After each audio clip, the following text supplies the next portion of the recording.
ఇదేంటంటే లక్కీగా ఎడ్యుకేషన్ ఉండడం వల్ల ఏమవుతుందంటే వీటిని మనం వేరే వాటికి కంపేర్ చేసుకోగలం. అంటే ఇప్పుడు ఏమవుతుందంటే మంచి ఎడ్యుకేషన్ ఉంటే మన శాస్త్రాలని మనకు తెలిసినటువంటి సైన్స్ తో కూడా కంపేర్ చేయొచ్చు. ఇప్పుడు మనకు వీళ్ళు ఎవరైతే ఉన్నారో ఇప్పుడు మనం చూసినట్టయితే పెద్ద పెద్ద ప్రవచనకర్తలు వారికి సబ్జెక్ట్ పైన జ్ఞానం ఉంటుంది, కాకపోతే వాళ్ళు శాస్త్రాలతో కంపేర్ చేయండి అంటే చెప్పలేరు. పాపం ఎక్కడైనా విన్నా కూడా అలా ఉన్నదిట, ఇలా చూసారట, ఇలా చేశారట, ఇలా అనగలుగుతారు, కానీ వాళ్ళు చేశారు అని చెప్పి కాన్ఫిడెంట్ గా చెప్పలేరు. ఇప్పుడు గెలాక్సీల గురించి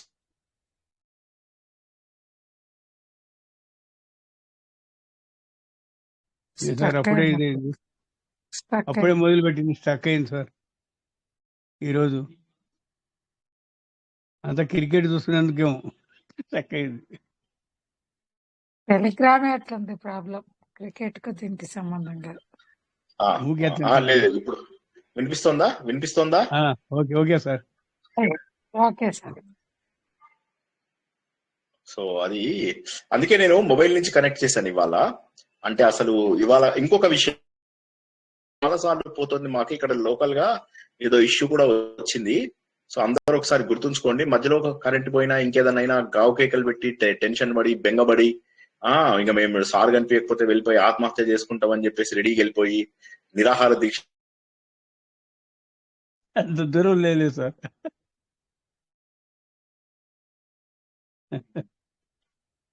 అంత సీన్ లేదు, అంత సీన్ సార్ ఇప్పుడే చెప్పిండు కదమ్మా, మధ్యలో పోతే టైం ఇవ్వాలి సార్. కాదు, తదాస్తు దేవతలు తిరుగుతున్నట్టున్నారు. వాక్ ఫలించింది సార్. ప్రాబ్లం వస్తుంది, ఒక్క నిమిషం ఆగండి కొద్దిగా. ఇదేంటంటే మళ్ళీ మొబైల్ నుంచి డిస్కనెక్ట్ అయిపోయి అది ఫైబర్ కి కనెక్ట్ అయింది. ఫైబర్ కి కనెక్ట్ అయితే ప్రాబ్లం ఏమైతుంది,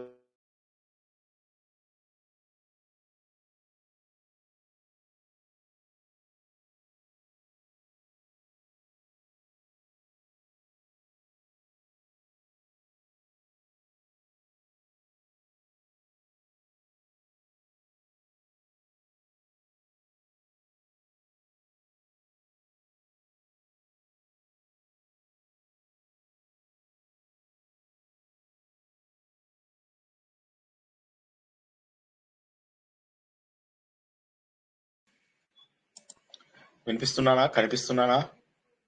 కనిపిస్తున్నారు సార్, వినిపిస్తున్నారు సార్. జై శ్రీకృష్ణ సార్. ఇవాళ ఏదైనా ప్రాబ్లం ఉంటే టెలిగ్రామ్ ప్రాబ్లం కాకపోవచ్చు, నా ప్రాబ్లమే ఉండొచ్చు. ఎందుకంటే ఈ రోజు ఇక్కడ ట్రాన్స్ఫార్మర్ ఏదో ప్రాబ్లం వచ్చింది, దానివల్ల ఏమైందంటే నెట్వర్క్ లోపల ఇష్యూస్ వచ్చే ఛాన్స్ ఉంది. కాబట్టి ఎంత చెప్పుకోగలిగితే అంత చెప్పుకుందాము, కంగారు పడకండి. నా వీడియో కనిపిస్తుందా?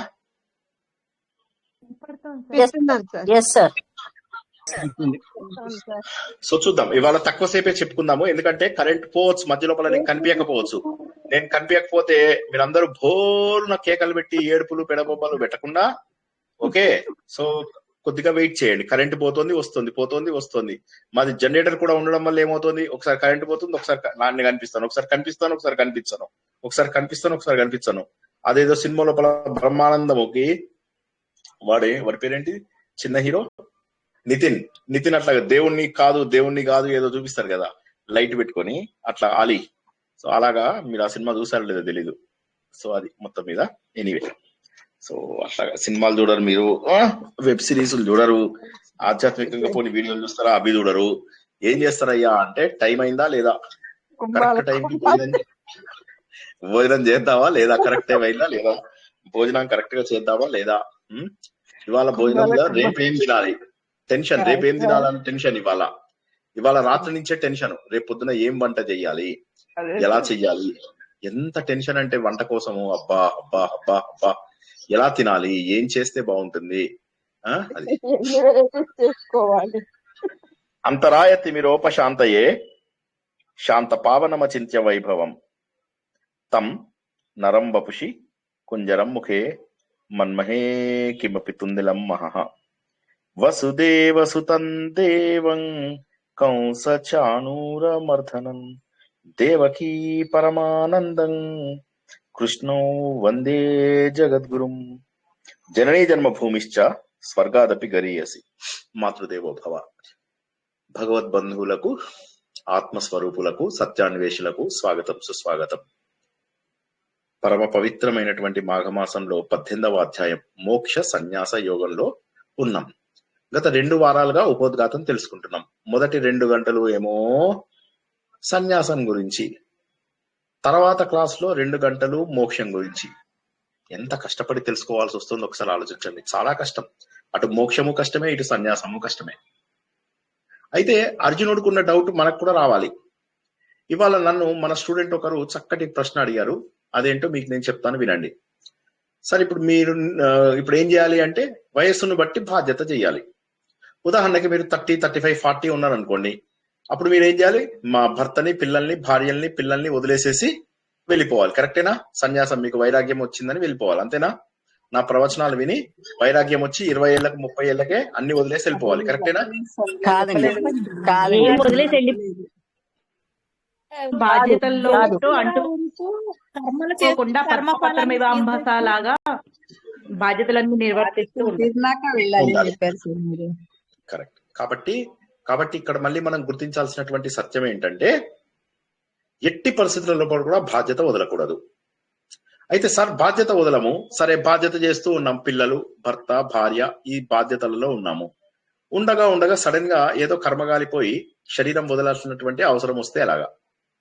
ఒకవేళ శరీరము, ఇవాళ కొద్దిసేపే చెప్పుకుంటాము, 30 మినిట్సే, శ్రద్ధగా వినండి.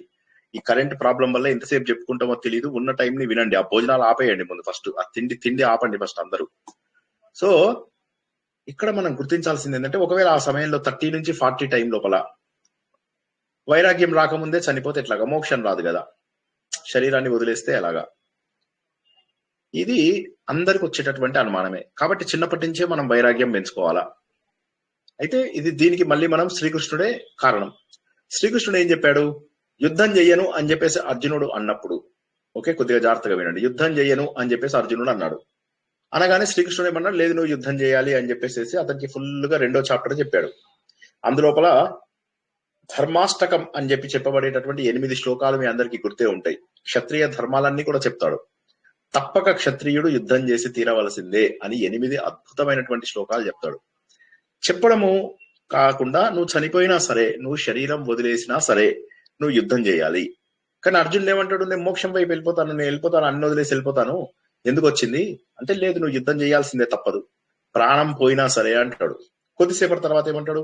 ప్రాణం పోతే స్వర్గానికి వెళ్తావు, ఒకవేళ కనుక బతికితే రాజ్యాన్ని పరిపాలించుకుంటావు. అంటే ప్రాణం పోయినా నువ్వు కర్మలు మాత్రం చెయ్యాలి అని. ఈ విషయాన్ని మీ భర్తలు అంటే ఎవరి భర్త వాళ్ళకు, మీ భార్యలు అంటే ఎవరి భార్య వాళ్ళకి, వేరే వాళ్ళ భార్యలు వేరే వాళ్ళ భర్తల దగ్గరికి వెళ్ళి డౌట్స్ క్లారిఫై చేయకండి. ఎవరి భర్తతోటి, ఎవరి భార్యతోటి వారే క్లారిఫై చేసుకోండి. వాళ్ళు అడిగితే ప్రశ్నలు మిమ్మల్ని, వదిలేసి వెళ్ళిపోతావా నువ్వు అని చెప్పేసి భర్త భార్యను అడిగినా, భార్య భర్తను అడిగినా మీరు జవాబు ఏం చెప్పాలంటే, భార్యలంతా భర్తలకు ఏమని అర్థం చేయించాలి? లేదు, శ్రీకృష్ణ భగవానుడు ఏం చెప్పాడంటే, నువ్వు కర్మలు చేయకుండా వదలాల్సినటువంటి అవకాశం లేదు. కర్మలు చేసిన తర్వాతనే నువ్వు వెళ్ళాలి. నువ్వు శరీరం వదిలేసినా సరే, ఉదాహరణకి మంచిగా 4 పిల్లలు ఉన్నారు, చక్కగా ఒక భర్త, తర్వాత కొద్దిగా ముందుకెళ్తున్నాం, సరిగ్గా 35 ఇయర్స్ రాగానే ఏదో వచ్చేసి చనిపోతే ఎట్లాగా? మోక్షం రాదు కదా. కరెక్టే, కానీ కర్మ చేయడం తప్పనిసరి. హిందూ ధర్మం లోపల గృహస్థాశ్రమాన్ని ఎవరైతే చూజ్ చేసుకుంటారో వారు కర్మ చేయడము తప్పనిసరి. సరే, ఇది అయిపోయింది. కర్మ చేశాడు అర్జునుడు. చేసిన తర్వాత ఏమైంది? అన్ని పోగొట్టుకున్నాడు, మొత్తం ఉన్నవన్నీ పోగొట్టుకున్నారు. రాజ్యంలో కనీసం రాజ్యాన్ని నడిపించడానికి డబ్బులు కూడా లేవు. చాలా కష్టమైనటువంటి పరిస్థితి. ఈ పరిస్థితి లోపల ఏమైంది? 30 ఏళ్ళు అలాగా పరిపాలన చేశారు, 30-40 ఏళ్ళు. ఏదో ఉన్న దాంట్లోనే సుఖాలు అనుభవించారు. మరి పెద్ద సుఖాలు ఏం కాకపోయినా అట్లీస్ట్ అడవి నుంచి వచ్చారు కాబట్టి ఇప్పుడు కొద్దిగా బాగానే అనిపిస్తుంది. ఉన్న డబ్బులన్నీ కూడా అందరికి పిండాలు పెట్టడానికి, తద్దినాలు పెట్టడానికి సరిపోతుంది. సరే, ఈ సమయం లోపల కొద్దిగా డబ్బు సంపాదిద్దామని చెప్పేసి రాజసూయ యాగం చేస్తారు. అప్పుడు ఆయనకి టైం దొరుకుతుంది అర్జునుడికి. శ్రీకృష్ణ భగవాను చెప్తాడు, భగవాన్, అప్పుడు నువ్వు నాకు భగవద్గీత చెప్పావు కదా, మళ్ళీ ఒకసారి చెప్తావా? అప్పుడు 40 ఏళ్ల కింద నువ్వు చెప్పినప్పుడు నేను టెన్షన్ లో ఉండి సరిగా వినలేదు, మరొకసారి చెప్పండి. శ్రీకృష్ణ ఏమంటాడంటే, ఇప్పుడు అంత చెప్పడం సాధ్యం కాదు, అదిగాక అవన్నీ నీకు ఇప్పుడు అవసరం లేదు. అప్పుడు నువ్వు కర్మ చేయకపోతే తప్పు. ఇప్పుడు నువ్వు కర్మని పట్టుకుంటే తప్పు. ఒకసారి జాగ్రత్తగా వినండి. 30 years బ్యాక్ నువ్వు యుద్ధము అనేది కర్మ, అది చేయకపోతే తప్పు. ఇప్పుడు కనుక నువ్వు కర్మ చేస్తే తప్పు. ఇంకా నువ్వు మోక్ష మార్గంలోకి వెళ్ళాలి. అంటే వయస్సుకు తగ్గ పని చెయ్యమని లెక్క అన్నమాట. అంటే ఏంది, నీకు మన విషయమే తీసుకున్నట్లయితే 30 నుంచి 40 వరకు 50 వరకు మనము ఫ్యామిలీ అఫైర్స్ చేసుకోవాలి. అందులో ఎటువంటి తప్పు లేదు. డబ్బు సంపాదించుకోవాలి ధర్మబద్ధంగా. కామము అంటే కార్లు కొనుక్కోవడము, బంగ్లాలు కొనుక్కోవడము, స్థలాలు కొనుక్కోవడము, అందరిని ఇళ్ళకి పిలవడాలు, కంసాలు పెట్టడాలు, పిచ్చి నవ్వులు నవ్వడాలు, వేలాకోలాలు, సరదాలు, ఇవన్నీ కూడా గెట్ టుగెదర్స్ అన్ని కూడా చేసుకోవచ్చు. అసలు ఏమి తప్పు కాదు, అసలు ఏమి తప్పు లేదు అందులోపల, ఎటువంటి తప్పు కూడా లేదు. కానీ 50 ఏళ్ల తర్వాత కూడా అవే పిచ్చి వేషాలు వేయడం ప్రారంభిస్తే కొంతమంది ఏం చేస్తారంటే 50 ఏళ్ల తర్వాత కూడా నెట్వర్క్ డెవలప్ చేసుకుంటారు. 50 ఏళ్ల తర్వాత కూడా కొత్త వాళ్ళని కలవడం మొదలెడతారు. చూడాలనుందండి అంటారు, ఫోన్లు చేసుకుంటారు, మాట్లాడుకుంటారు, కబుర్లు చెప్పుకుంటారు. ఇలాగా గుంపులుగా నెట్వర్క్ తయారు చేసుకుంటూ ఉంటారు. శ్రీకృష్ణ భగవానుడు ఏమంటాడంటే 50 అంటే సుమారుగా ఒక వయసు వరకు కరెక్టే, కానీ ఆ తర్వాత మెల్లమెల్లగా క్రమ పద్ధతి లోపల వైరాగ్యం రావాలి. వైరాగ్యం అంటే ఏంది, అన్ని వదిలేయడం కూడా కాదు. అయ్యో ఇవన్నీ కూడా ఎక్కువ రోజులు ఉండేవి కాదు కదా అని చెప్పి తెలుసుకోవాలి. నేను ఎక్కువ రోజులు ఉండేవాడిని కాదు, నాకున్నటువంటి ఈ బంధాలు ఎక్కువ రోజులు ఉండేటటువంటివి కాదు. ఆ విధంగానే నేను చూస్తున్నటువంటి ఆస్తులు అంతస్తులు అన్ని ఇక్కడే వదిలేసి వెళ్ళిపోవాలి. ఇవన్నీ కూడా ఆలోచన ద్వారా రావాలి. నేను ఇంతకు ముందు చెప్పినట్టుగా మా అమ్మగారు అన్ని చీరలు వదిలేసి ఇక్కడే జస్ట్ ఆ హాస్పిటల్ గౌన్ మీద 3 ఏళ్ళు 4 ఏళ్ళు ఉన్నారు తెలుసా. ఒక్కసారి ఆలోచించండి, మా అమ్మగారికి ఎంత ఇష్టం అంటే చీరలు. మా ఇంటి నుంచి ఆ గుంటూరు వాడని ఒకడు గుంటూరు చీరలు తెచ్చి అమ్ముతుంటాడు అనమాట. వాడు వెళ్తూ ఉంటే వాడు మా ఇంటి ముందు ఆగి మరీ అరుస్తాడు. మా అమ్మ లోపలికి పిలిచి తీరుతుందని తెలుసు. పిలవడము, చీరలు రకరకాలుగా సెలెక్షన్ చేసుకోవడము, కొనుక్కోవడం అమ్మకి చాలా అలవాటు. కానీ ఇప్పుడు ఏమైంది, చివరికి 4 ఏళ్ళు, గత 4 ఏళ్ళుగా అమ్మ ఏం చేశారు, హాస్పిటల్ గౌన్ మీదే ఉన్నారు. సో కాబట్టి ఏమవుతుందంటే మనము ఒక వయసుకు తగ్గట్టుగా చేయకపోతే అవి వేస్ట్ అయిపోతాయి. ఇది మనం గుర్తించాలి. వీళ్ళని చూసినప్పుడు మనం మార్పు తెచ్చుకోవాలి. మనము మన జీవితంలో జరిగినటువంటి వాటి నుంచే నేర్చుకోవాలి అంటే కష్టం. వేరే వాళ్ళ జీవితాలను కూడా చూసి మనం నేర్చుకోవాలి. ఒకవేళ మన జీవితంలో జరిగిన తప్పుల ద్వారానే మనం నేర్చుకుందాం అన్ని అనుకుంటే ఒక జీవితం సరిపోదు. ఆలోచించండి ఒకసారి, నేను చెప్పింది కరెక్టా కాదా ఆలోచించండి. అన్ని నేను తప్పులు చేస్తాను నేర్చుకుంటాను, జీవితం అంతా తప్పులు చేయడంతో సరిపోతుంది. మన తప్పుల్లోంచి మనం ఇంతకు ముందు చేసిన పనుల నుంచి నేర్చుకోవడమే కాకుండా వేరే వాళ్ళు చేసినటువంటి పనుల నుంచి, వేరే వాళ్ళ తప్పుల నుంచి కూడా నేర్చుకుంటే మనం ఎదుగుతాం. అది అక్కడ ఆ విషయాన్ని గుర్తుంచుకోవాలి. అదే విధంగా వయసుకు తగ్గ పని చేయకపోతే తప్ప లేదా ఒకసారి ఆలోచించండి. 60 ఏళ్లకు 70 ఏళ్లకు కూడా 50 ఏళ్ళకి 60 ఏళ్లకు 70 ఏళ్లకు కూడా హోటల్స్కి వెళ్ళడము, అందరితో కలిసి తినడము, తర్వాత అన్ని పార్టీలకు వాటికి వెళ్ళడము, అక్కడికి వెళ్ళి పిచ్చి నవ్వులు నవ్వడము, ఇవన్నీ మళ్ళీ ఈ మధ్య లోపల దేవుడి పేరు మీద మళ్ళీ పిచ్చి పారాయణలు, పిచ్చి డాన్సులు, ఇవన్నీ చేయడము. అంటే డాన్సులు అవి తప్పని నేను అంటలేను. నేను చెప్పా కదా, మేము గణేష్ పూజకు డాన్స్ చేస్తాం. ఎట్లా డాన్స్ చేస్తామంటే పందులు డాన్స్ చేసినట్టుగా డాన్స్ చేస్తాం, అందరం ఎంజాయ్ చేస్తాం ఫుల్ గా. కానీ దాన్ని నేను భక్తి అని కన్సిడర్ చేయను. కాబట్టి భక్తి అని పేరు పెట్టకండి. మీరు పిచ్చి డాన్సులు చేసుకుంటే చేసుకోండి, కానీ దాన్ని భక్తి అని చెప్పి దేవుడి పేరు మీదకి తోసేయద్దు. అదే విధంగా ఈ కర్రలతో నాటాలు, ఈ పిచ్చి డాన్సులు, ఇవన్నీ కూడా చేస్తూ వాటన్నిటిని కూడా భక్తిలోకి చేయకండి. లేదు సార్ మాకు చాలా వైబ్స్ వచ్చాయి. ఈ మధ్య కొత్త పదం వింటున్నాం, వైబ్స్ రావడం అంటే ఏంటి అంటే దాని మీనింగ్ మనం ఏమని అర్థం చేసుకోవాలంటే మంచిగా అనిపించింది సార్ నాకు కొద్దిగా అని అనిపిస్తుంది. మంచిగా ఎప్పుడెప్పుడు అనిపిస్తుందో చెప్తా నేను. మంచిగా పారాయణం చేసినప్పుడు అందరూ పారాయణం చేస్తుంటే మనం కూడా అక్కడ వింటే మంచిగా అనిపిస్తుంది. అందరూ కూడా కూర్చొని భజనలు చేస్తుంటే మనం కూడా అక్కడ కూర్చుంటే కొద్దిసేపు బాగా అనిపిస్తుంది. ఏఆర్ రెహమాన్ పాటలు మన టీవీ లోపల చూస్తుంటే అదే వైబ్ వస్తుంది. క్రికెట్ మ్యాచ్ చూస్తుంటే మన వాళ్ళు 6ర్లు 4లు కొడుతుంటే అదే వైబ్ వస్తుంది.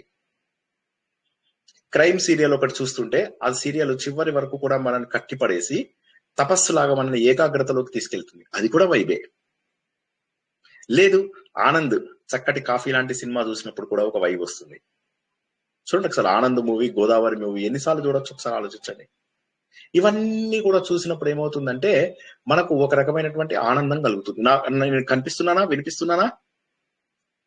ఆ 2 చాలా సార్లు చూసాం సార్. నేనైతే చాలా సార్లు చూసా సార్ నేను. రైట్. సో కాబట్టి ఏమైంది, ఇక్కడ మనం గుర్తుంచుకోవాల్సినటువంటి విషయం ఏంటి, మీరు వైబ్ అని ఏదైతే మంచి భావన అని అనుకున్నట్లయితే, వైబ్ ని మనం తెలుగు లోపల మంచి భావన అనుకున్నట్లయితే అలాంటి వైబ్ మనకు చాలా సార్లు వస్తుంది. కాబట్టి దాని అన్నిటి కూడా భక్తి అని పేరు పెట్టచ్చా ఒకసారి ఆలోచించండి. ఆలయానికి వెళ్తారు, ఆలయానికి వెళ్తే అక్కడ పూజ చేస్తాడు, ఆయన మనకు హారతిస్తాడు, అలంకరణ చేస్తాడు, వైబ్ వస్తుంది. అయితే దాన్ని భక్తి అనకండి. భక్తి అనేది ప్రతిదీ కూడా మీరు ఇప్పుడు ఎట్లా చేస్తున్నారంటే, ఇప్పుడు నేను చెప్పిన ఏఆర్ రెహమాన్ పాటలకు కూడా మనకి కింద ఉంటే అది భక్తి. మొన్న నేను చెప్పాను మైకేల్ జాక్సన్ ఇండియాకి వచ్చినప్పుడు ఆయన చూసి జనాలందరూ స్పృహ తప్పి పడిపోయారు కొంతమంది, అది కూడా భక్తి. మరి అట్లా చూసుకుంటే భక్తి అంటే మనలోని ఒక మంచి ఫీలింగ్ ని భక్తి అంటే, నాకు కాఫీ తాగుతూ ఈనాడు పేపర్ చదువుతుంటే నేను ఎంతో ఆనందంగా ఉంటాను. కాబట్టి వీటన్నిటికీ భక్తి అని పేరు పెట్టలేము, వీటన్నిటికీ కూడా మనం భగవంతుడు అనేటటువంటి పేరు పెట్టలేము. అదేవిధంగా పిచ్చి పారాయణలలో, పిచ్చి డాన్సుల్లో వచ్చేటటువంటి తాత్కాలికమైనటువంటి వాటిని ఏమంటారు, ఎండార్ఫిన్స్. ఆ ఎండార్ఫిన్స్ మనం ఏమనుకుంటాం అంటే, మన లోపల వచ్చేటటువంటి రకరకాల యాక్టివ్ హార్మోన్స్ ఏవైతే మనకు వస్తాయో, ఆ యాక్టివ్ హార్మోన్స్ ని మనం ఏమనుకుంటామంటే మనకు ఆనందం కలిగిస్తే అదే వైబ్ అనుకుంటాం. కానీ అదేమైతుందంటే ఉంటుంది, క్షణాల్లో వెళ్ళిపోతుంది. అది పెద్ద గొప్ప కాదు. కొంతమందికి పూనకాలు వచ్చినట్టుగా యాక్టింగ్ చేయడాలు, కొంతమంది పిచ్చి వేషాలు వెళ్ళి చేయడం, ఇవన్నీ కూడా మనం చూస్తూ ఉంటాం. కాబట్టి ఇవన్నీ కూడా భక్తి కిందికి రావు. కాబట్టి ఏ వయస్సుకు తగ్గట్టుగా ఆ వయస్సులో చెయ్యాలి, నంబర్ 1. నంబర్ 2 ఏంటి, ఇప్పుడు నేను చనిపోతే ఎట్లాగా 40 ఏళ్ళకే 30 ఏళ్ళకే చనిపోతే ఎట్లానో నా లోపల వైరాగ్యం రాలేదంటే, వైరాగ్యం అప్పుడు రావాల్సిన అవసరం లేదు. వైరాగ్యం అనేది ఒక వయస్సుతో పాటుగా రావాలి. కానీ 60 ఏళ్ళు 70 ఏళ్ళు వచ్చినా కూడా వైరాగ్యం రాలేదంటే తప్పు. మళ్ళీ నా పాయింట్ అర్థమైందో కాలేదో మీకు తెలియదు. అర్జునుడికి శ్రీకృష్ణుడు చెప్పాడనమాట, నువ్వు అప్పుడు కర్మ చేయడం అనేది వదిలేస్తే తప్పు, ఇప్పుడు నువ్వు కర్మని పట్టుకుంటే తప్పు. కాబట్టి ఇప్పుడు నువ్వు కర్మని పట్టుకోకుండా ఏం చేయాలి, ధ్యానం వైపు వెళ్ళాలి. అంటే మెల్లమెల్లగా వానప్రస్థం వైపుకి, సన్యాసం వైపుకి నువ్వు పయనించాలి. వానప్రస్థం వైపుకి, సన్యాసం వైపుకి నువ్వు పయనించాలి అంటే ఏం చేయాలంటే నువ్వు చేయాల్సింది ఒక్కటే. ముందు ఫస్ట్ మెడిటేషన్ నేర్చుకో చక్కగా. సోహం అనేటటువంటి ఆ విద్యని మనకు రాజయోగం అనేటటువంటి విద్య ద్వారా ఉత్తర గీతలో తెలియజేశాడు. ఆ ఉత్తర గీతని మనం సుమారుగా 17 వారాలు 4 నెలల పాటు మనము చాలా అద్భుతంగా నేర్చుకున్నాం. అది చెప్పాడు. కాబట్టి మనం కూడా ఏం చేయాలంటే వయస్సుకు తగ్గటువంటి పరిణతి రావాలి. అంటే 40 ఏళ్ళలో ఉన్నప్పుడు అందరితో ఉండడంలో తప్పు లేదు, అందరితోటి ఎంజాయ్ చేయడంలో తప్పు లేదు, వీళ్ళ మీద వాళ్ళ మీద చిన్న చిన్న హాని చేయనటువంటి చాడీలు చెప్పుకోవడం తప్పు లేదు. కానీ ఎప్పుడైతే 50 ఏళ్ళు 60 ఏళ్ళు వచ్చేసాయో అయిపోయింది. నీ లోపల కొంత మార్పు రావాలి. ఆ మార్పు కూడా ఏంటి, ఆలోచన ద్వారా రావాలి. అంతేగాని ఏమన్నా వదిలేసి వెళ్ళిపోవాలి. చాలా మంది నేను మాట్లాడుతుంటే ఏమనుకుంటారంటే, సార్ మీ మాటలు వింటే వైరాగ్యం వచ్చేసి మేము వెళ్ళిపోవాలా సార్ అంటారు. ఇప్పుడు మా పిల్లలు ఉన్నారు, మేము పిల్లల్ని చదివించొద్దా అంటారు కొంతమంది.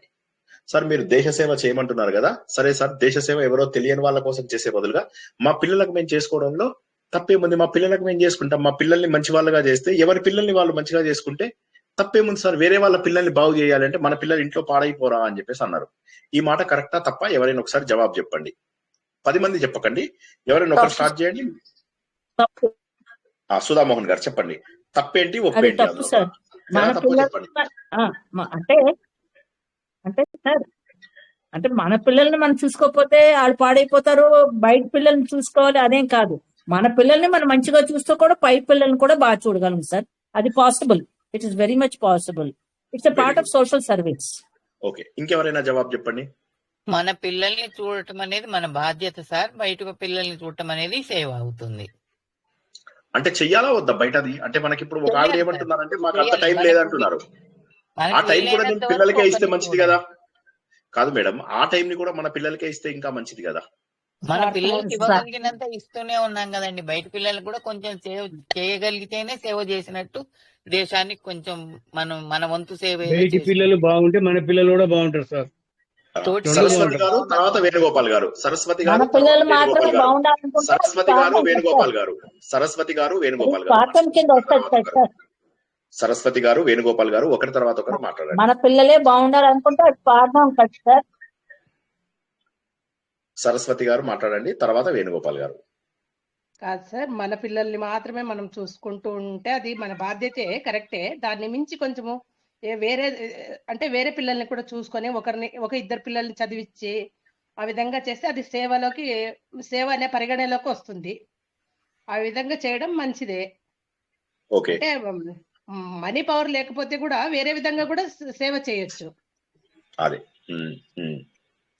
కళ్యాణి గారు, ఏమన్నా ప్రాబ్లం ఉందా అండి? కళ్యాణి గారు, మీకు వాయిస్ వినిపిస్తుందా?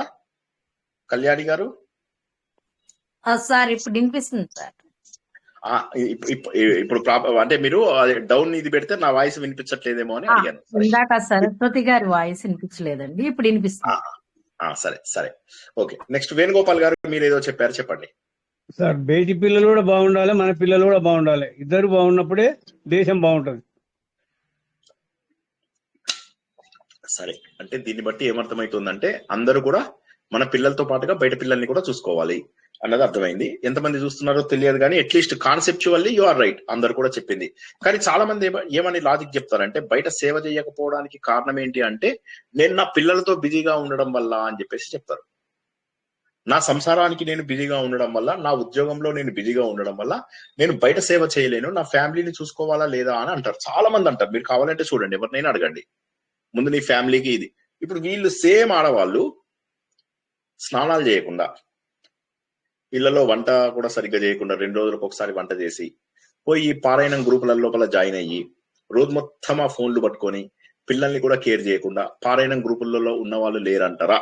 నేను అన్నమాట ఒక 50% కరెక్టా కదా? 10%, 20% కాదు, 50 నుంచి 70% ఇలాంటి వాళ్ళు ఉంటారు అంట. నేను కరెక్టే సార్, చేస్తారు సార్. ఇల్లు అవసరం లేదు వాడికి, పారాయణాలకు వెళ్ళామంటే వెళ్తాము అని. అవును సార్, ఉన్నారు సార్. గుళ్ళకి వెళ్ళటము, పారాయణాలకు 50 above ఉన్నారు. వెళ్ళటం అనేది ఉన్నారు సార్, ఉన్నారు. రెడీ అయ్యి గుడులకు వెళ్తారు సార్, ఇంట్లో వంట చేయకుండా. Right right. సత్యప్రభ గారు మాట్లాడబోతుంటే మీకు మిగతా ముగ్గురు అడ్డం వచ్చారు సార్, చెప్పండి. 90% ఉన్నారు సార్, 90% ఉన్నారు.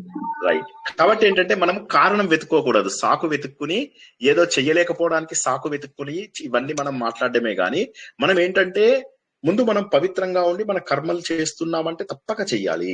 ఈ అధ్యాయము నాకు తెలిసి ఇవాళ కూడా ఉపోద్ఘాతంలోనే సరిపోతుంది, కానీ ఎంత గొప్ప అధ్యాయమో నేను మీకు చెప్పలేను, నన్ను నమ్మండి. ఈ అధ్యాయం అయిపోయేసరికి ఎంత అద్భుతమైన విషయాలు తెలుస్తాయో. సో ఇప్పుడు మళ్ళీ మొదటికొద్దాం. 40 ఏళ్ల వరకు 50 ఏళ్ల వరకు ఏంటంటే కొద్దిగా పరిణతి అవుతూ ఉంటాం, అన్ని తెలుసుకుంటూ ఉంటాం. అంత మాత్రం చేత అన్ని వదిలేసి వెళ్ళిపోమని ఎప్పుడు ఎవరు చెప్పలేదు. నేను కాదు, శ్రీకృష్ణుడు చెప్పలేదు. అర్జునుడు వదిలేస్తా అంటే గల్లా పట్టుకొని వెనక్కి లాక్కొచ్చాడు.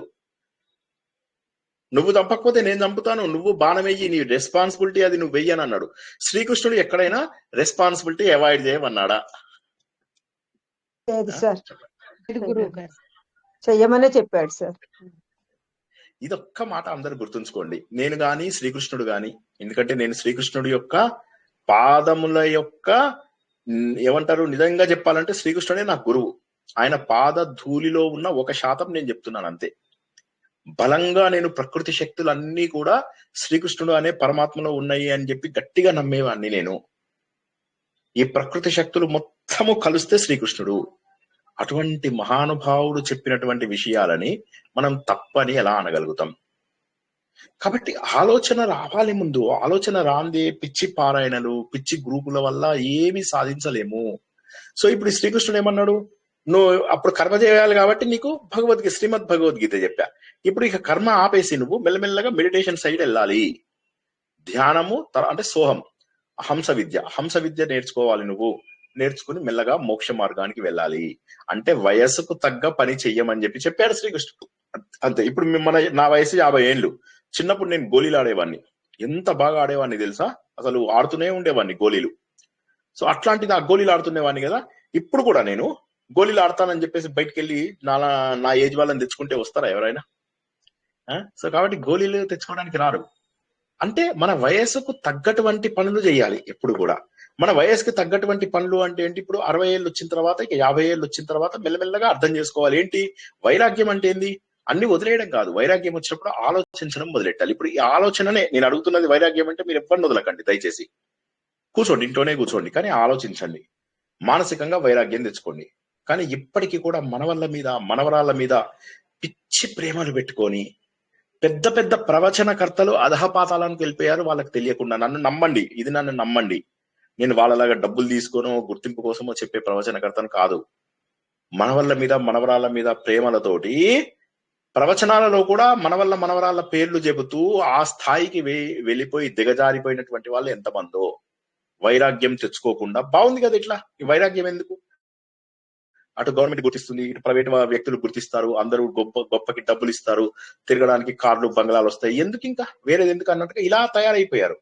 కానీ వైరాగ్యం రావడం లేదు వాళ్ళకి. వైరాగ్యం ఎందుకు వస్తుంది? ఆలోచనతోటే వైరాగ్యం వస్తుంది. ఆలోచన లేని వాడికి భౌతిక సుఖాలు బాగా అనిపిస్తాయి. సారీ, నేను చెప్పింది మళ్ళీ ఒకసారి చెప్తే అర్థం చేసుకోండి. వైరాగ్య ఆలోచన చెయ్యని వాడికి భౌతిక సుఖాలు బాగా అనిపిస్తాయి. ఈ పాయింట్ అర్థం కాని వాళ్ళు చెప్పండి ఒకసారి, మళ్ళీ రిపీట్ చేస్తా. చాలా మంచి పాయింట్. ఇవాళ నేను ఇంకొక 15-20 నిమిషాలే చెప్తా, అదృష్టవశాత్తు అప్పటిదాకా కరెంట్ ఉంటే. చెప్పండి ఎవరైనా ప్లీజ్, నా పాయింట్ అర్థమైందా కాలేదా? అర్థమైంది గురువు. అర్థమైంది సార్, అర్థమైంది. సుగుణ గారు ఏమర్థమైందో చెప్పండి. సుగుణ గారు ఏమర్థమైంది చెప్పండి. వైరాగ్యము ఆలోచనలు చేస్తే గానీ రాదు, లేకపోతే కొంత బాగుంది కదా మనకు ఏం అవసరము ఇంకెందుకు అని చెప్పని ఇలా ఉండిపోతారు. అది తప్పు అనేది కూడా తెలవదు, ఎవరైనా Very good. చెప్పినా కూడా కోప్పడతారు వాళ్ళ మీద. అవునమ్మా, బాగా చెప్పావు, చాలా బాగా చెప్పావు, కరెక్ట్. ఇక్కడ మనం గుర్తించాల్సింది సుగుణ మేడం ఇప్పుడు ఏదైతే చెప్పారో అది అందరూ కూడా గుర్తుంచుకోండి. ఏమని చెప్పారు ఆవిడ? ఇక్కడ ఉన్నవన్నీ బానే ఉన్నాయి కదా, అంటే భౌతిక సుఖాలు మనకు నచ్చాయి అంటే వైరాగ్యం రాదు. అశోకుడు లాంటి వాడు, వీళ్ళందరూ ఆలోచనతో ఎలా వెళ్ళారు, గౌతముడు వీళ్ళందరూ ఎలా వెళ్ళిపోయారు, ఆలోచన ద్వారా వారికి వైరాగ్యం వచ్చింది. కాబట్టి మనం కూడా ఏం ఆలోచన చేయాలి? అరే నేను వెళ్ళిపోయిన తర్వాత కూడా, ఇప్పుడు బయట మన ఫ్రెండ్ ఎవరో చనిపోతారు చూస్తే, అరే నేను కూడా రేపు వెళ్ళిపోయిన తర్వాత ఇంతే కదా, జనాలు నన్ను మర్చిపోతారు. నేను మీకు మా చుట్టాల ఎగ్జాంపుల్ ఒకటి చెప్పాను, జ్ఞాపకం ఉందో లేదో మీకు. మా చుట్టాల్లో ఒక ఆయన ఏంటంటే, అరే నేను ఇంకా ఇప్పుడు జాబ్ లో ఉన్నాను రా, ఒక 3 ఏళ్లలో 2 ఏళ్లలో రిటైర్ అయిపోతాను, రిటైర్ అయిపోయిన తర్వాత వాసు నేను నీ మార్గంలోకి వచ్చేస్తాను. నాకు బావ అవుతాడు ఆయన వైఫ్ నాకు అక్క అవుతుంది, ఈయన నాకు మేన బావ, ఆవిడ అక్క అవుతుంది అన్నమాట. ఆవిడ ఎంత అందంగా నవ్వుతారంటే, అసలు ఎంత ప్రశాంతమైనటువంటి మనిషి అంటే, ఆవిడ అంటే చాలా ఇష్టం. ఆవిడ మాట్లాడడం కూడా ఎంత మృదువుగా మాట్లాడతారో, ఎంత ప్రేమగా, ఎంత బాగా ఉంటారో. అలాంటిది మా బావగారు కాదు, మాకు బావగారు అంటే మళ్ళీ వేరే మీనింగ్ వెళ్తుంది. బావ ఎవరైతున్నారో ఆయన చెప్పాడు, అరే వాసు నేను నీ మార్గంలోకి వచ్చేస్తాను రా, నాకు అయిపోయింది, రిటైర్ అయిపోతాను, ఇంక అంతే వచ్చేస్తాను చూడరా అని చెప్పి ఆయన ఏం చేశాడు, తన వైరాగ్యాన్ని పోస్ట్ పోన్ చేశాడు. అనుకున్నట్టే రిటైర్ అయ్యాడు. రిటైర్ అయిన 6 నెలల్లో చనిపోయాడు. అయిపోయింది. కాబట్టి ఏంది, 50 ఏళ్ళు దాటిన తర్వాత ఇక ప్రతిరోజు నీది కాదు అని గుర్తుంచుకోవాలి. 50 ఏళ్ళు 45 ఏళ్ళు దాటిన వాళ్ళు మెల్లమెల్లగా వైరాగ్యాన్ని అలవాటు చేసుకోండి. మెల్లమెల్లగా ఆలోచన ద్వారా వైరాగ్యం అలవాటు చేసుకోవాలంటే నేను ఇంతకుముందు చెప్పినట్టుగా ఫోన్లు లేపి అందరితో కటింగ్ చేయడం కాదు.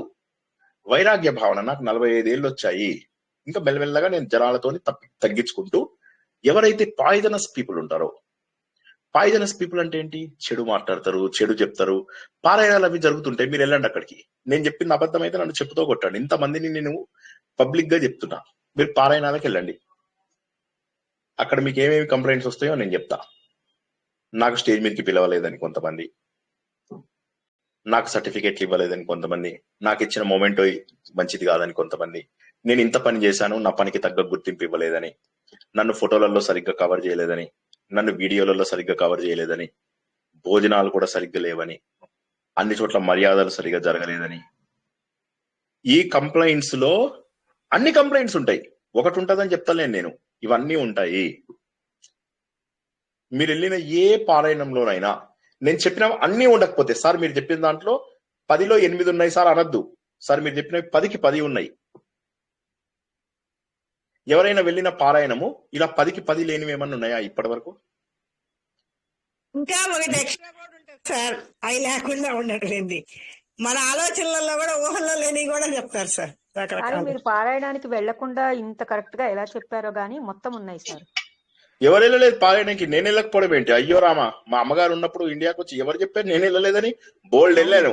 మా అమ్మగారు పారాయణాల టైంలో, మా అమ్మగారు, నేను ఇండియాకి వచ్చిన కొత్తలో నాకు తెలియదు కదా, మా అమ్మగారిని ఫాలో అవుతూ ఉండేవాడిని. ఫాలో అవుతూ ఉన్నప్పుడు ఏమయ్యేదంటే, వెళ్తే నాకు ఇవన్నీ అర్థమయ్యేవి కాదు. చాలా టాక్సిక్ పీపుల్, టాక్సిక్ అంటే మాత్రం పాయిజనస్ పీపుల్, ఇవన్నీ మాట్లాడుతూ నేరాలు చెప్పుకుంటూ, ఆవిడ కంటే నాకు ఎక్కువ భక్తి ఉంది, నన్ను ముందెందుకు కూర్చోబెట్టలేదు, చెప్పగలను, గడగడ చెప్పగలను, అయినా కూడా నాకు గుర్తింపు లేదు, తనకు అసలు రాదు, అలాంటివి కూడా ఉంటాయి. రాజకీయాలు చేస్తారు కదా. ఒక్క చోట కూడా ఇవి లేని ప్లేస్ నాకు చూపించండి. సో నేను అట్లా వెళ్ళిన తర్వాత నేను మా అమ్మగారితో అదే, అమ్మ ఇక్కడ పరిణతి ఎక్కడుంది, ఇక్కడ నేను ఇప్పుడు ఇంత కష్టపడి నా జీవితాన్ని అంతా వదిలేసి నేను మన దేశానికి వచ్చేస్తే, 37 ఏళ్ళకి రిటైర్మెంట్ తీసుకొని ఇండియాకి వస్తే ఇవా నాకు కనిపించేవి. 37 years కి నేను ఏదో నేర్చుకుందామని ఇండియాకి వస్తే ఈ పాయిజనస్ పీపుల్ తో కూర్చోబెడతావా నన్ను? పసుపులు చల్లుకునే వాళ్ళు తెలుసా, పసుపులు, కుంకుమలు, కారాలు, మిరియాలు, అన్ని అన్ని చల్లుకునేవాళ్ళు. సో నాకు అర్థమయ్యేది కాదు. నేను వెళ్ళాను, చాలా వెళ్ళాను పారాయణలకి వెళ్ళాను. నేను కొత్త లోపల నేను భయపడే కదా, ఎన్ని చూశాను. మా అత్తయ్య వాళ్ళు వీళ్ళు అయితే కర్రలు కూడా ఆడతారు, ఇట్లా కొడతారు, టక్ టక్ కోలాటం, కర్రల ఆటలు. తర్వాత ఒకసారి నేను ఏదో టీవీ పెట్టాను, మన కర్మగాలి అదేదో రికమెండేషన్ ద్వారా ఒక కాలనీ వాళ్ళందరూ డాన్సులు చేస్తున్నారు. వాళ్ళందరూ పందుల్లాగా ఎగురుతున్నారు మంచి పాటకే. బృందావనహారి అనేదో పాటకి చేస్తున్నారు. డడంట డడంట డడంట డడంట డడంట చేస్తూనే ఉన్నారు.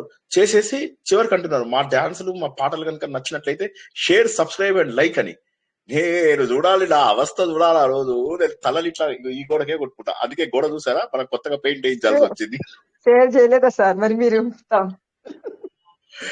వాళ్ళందరూ ఎంత అసహ్యం వేసిందంటే, సో అంటే ఇప్పుడు దీన్ని బట్టి ఏమర్థమవుతుంది, జనాలు అనవసరమైన విషయాల లోపల 70 ఏళ్ల తర్వాత కూడా అనవసరమైన విషయాల్లోకి వెళ్తున్నారు. కానీ శ్రీకృష్ణ భగవానుడు ఏమంటున్నాడు, ఆలోచన ద్వారా మెల్లమెల్లగా మార్పు రావాలి, అంటే పాయిజన్ కి దూరం అవ్వాలి. కర్మకి అంటే అది వైరాగ్యం. పాయిజన్ కి దూరం అవ్వడం వైరాగ్యం. దాన్ని కూడా తెచ్చుకోం సార్. వైరాగ్యం అంటే మీరు చెప్పిన దాని ప్రకారం అందరితో కాదు, కటీఫ్ కాదు, పాయిజనస్ పీపుల్ కి దూరంగా ఉండాలి. ఇప్పుడు నేను మీ అందరికి తెలుసు కదా, ఫంక్షన్స్ కి వాటికి వీటికి వెళ్ళను. ఆత్మీయులు ఎవరైతే ఉంటారో వాళ్ళని ఎప్పుడు నేను హర్ట్ చేయను. ఒకరిద్దరు ఆత్మీయులు ఉన్నారు నాకు. ఆ ఆత్మీయులు ఎంత అంటే నాకు ఫ్రెండ్స్ లో, వాళ్ళని మాత్రం ఎప్పుడు హర్ట్ చేయను.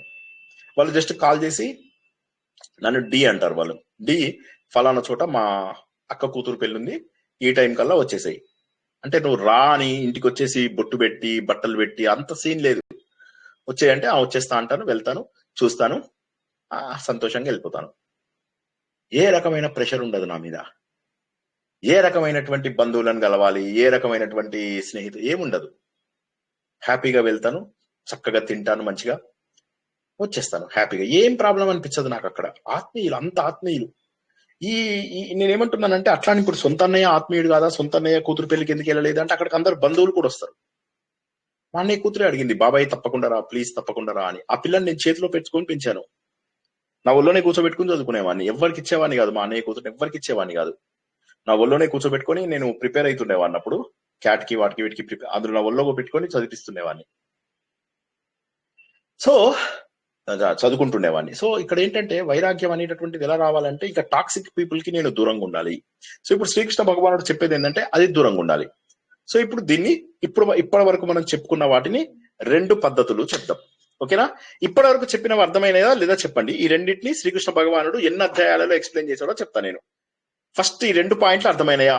40 ఇయర్స్ లోపల, 45 ఇయర్స్ పైన, ఈ 2 అర్థం కాను అడగండి, మళ్ళీ ఒకసారి చెప్తా. క్లుప్తంగా చెప్పమంటే కూడా చెప్తా.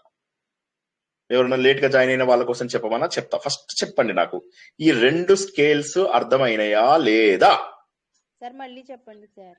Very good.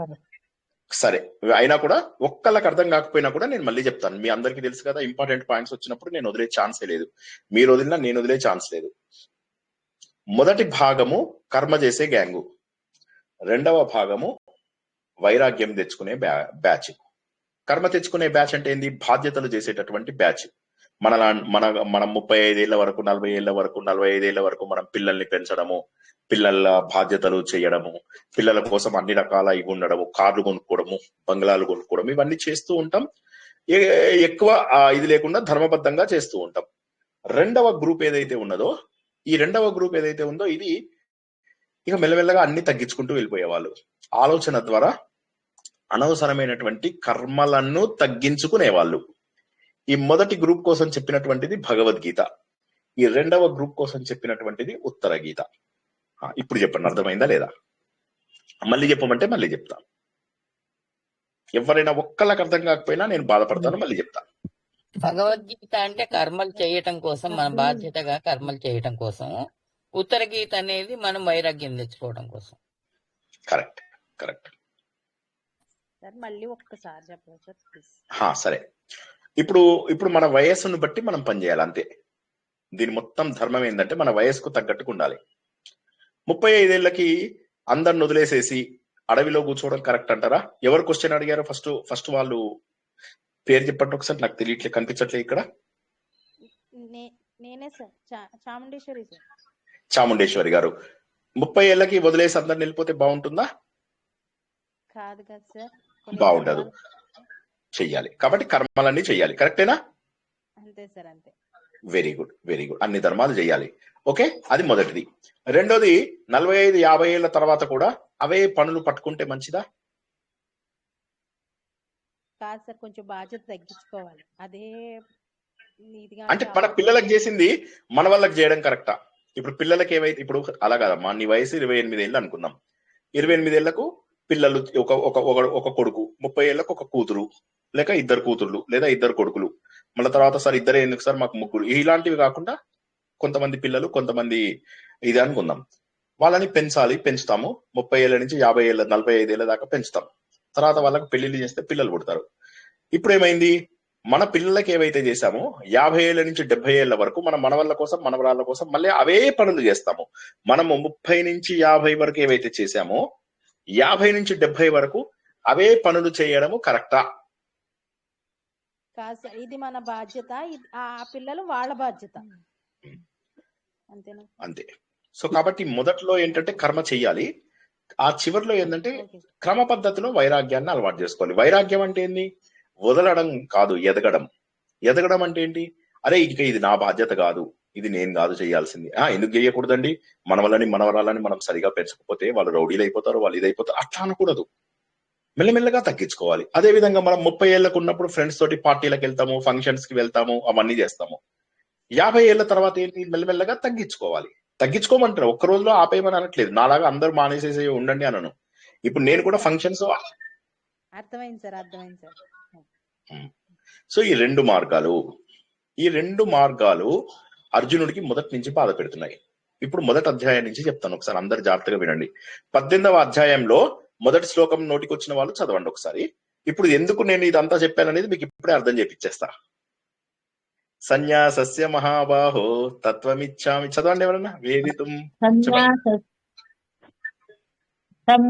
అర్జున ఉవాచ సన్యాసస్య మహాబాహో తత్వమిచ్ఛామి వేదితుం త్యాగస్య చ హృషీకేశ పృథక్ కేశినిషూదన. బ్యూటిఫుల్.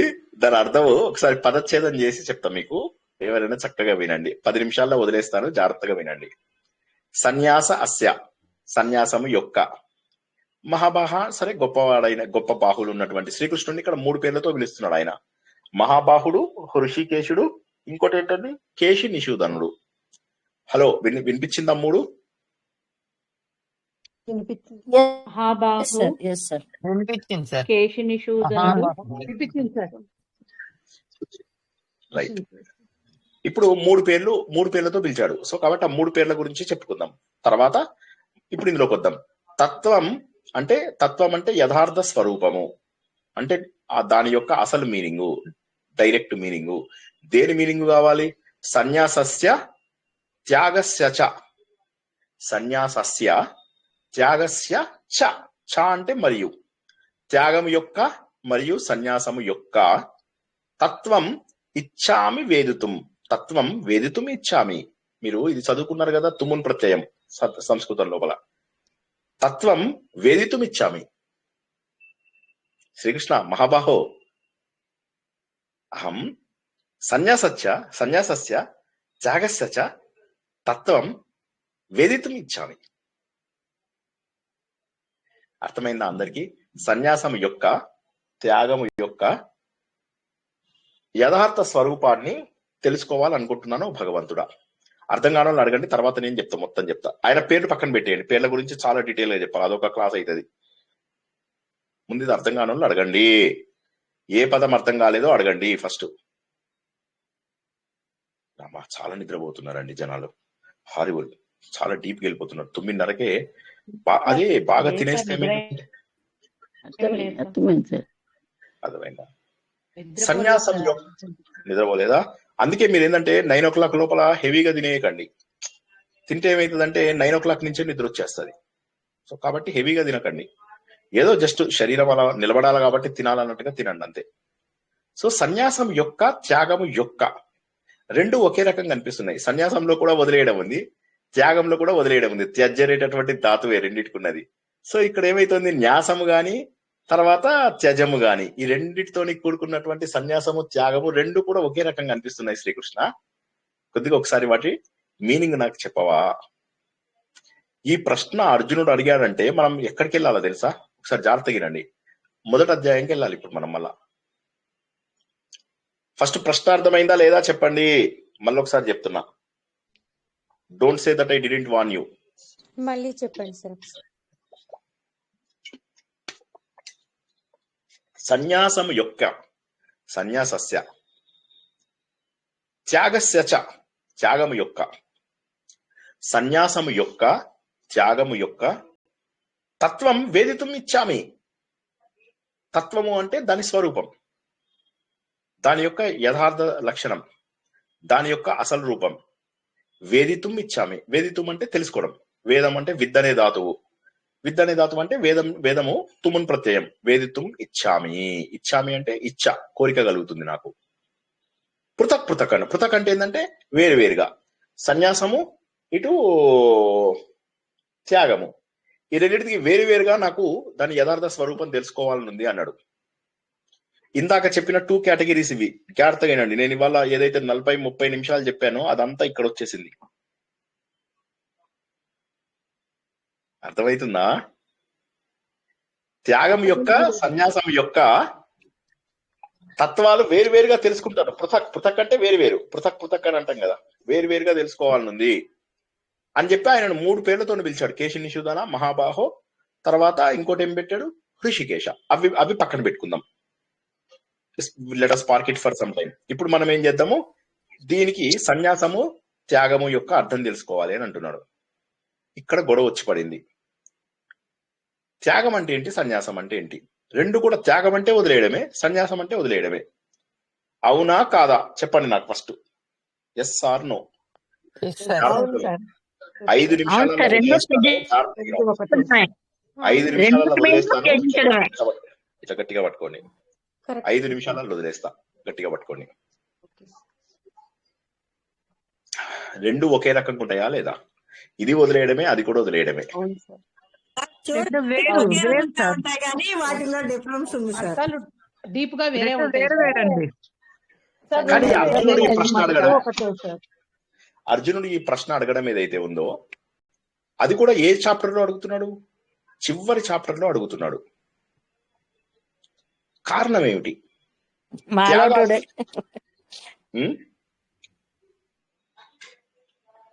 త్యాగంకి అంతా అయిపోయిన తర్వాత శ్రీనివాస్ స్టూడెంట్స్ ఏం అడుగుతారు తెలుసా?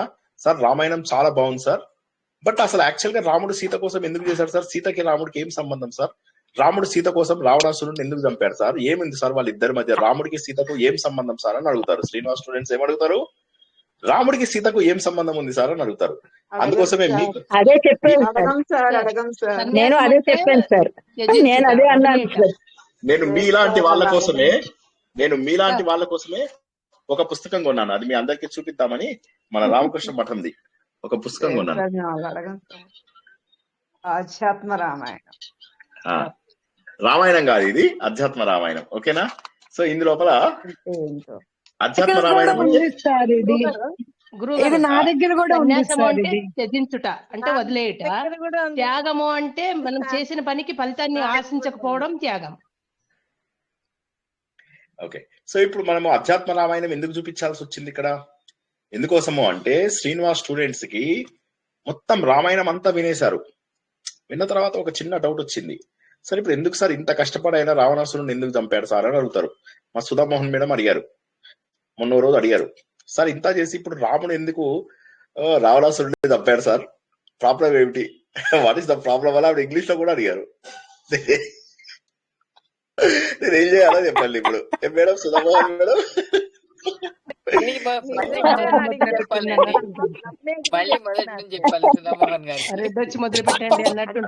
మొదలు పెట్టండి ఆవిడకి తెలియక కాదు. ఇక్కడ ఎందుకు అడిగారు ఆవిడ?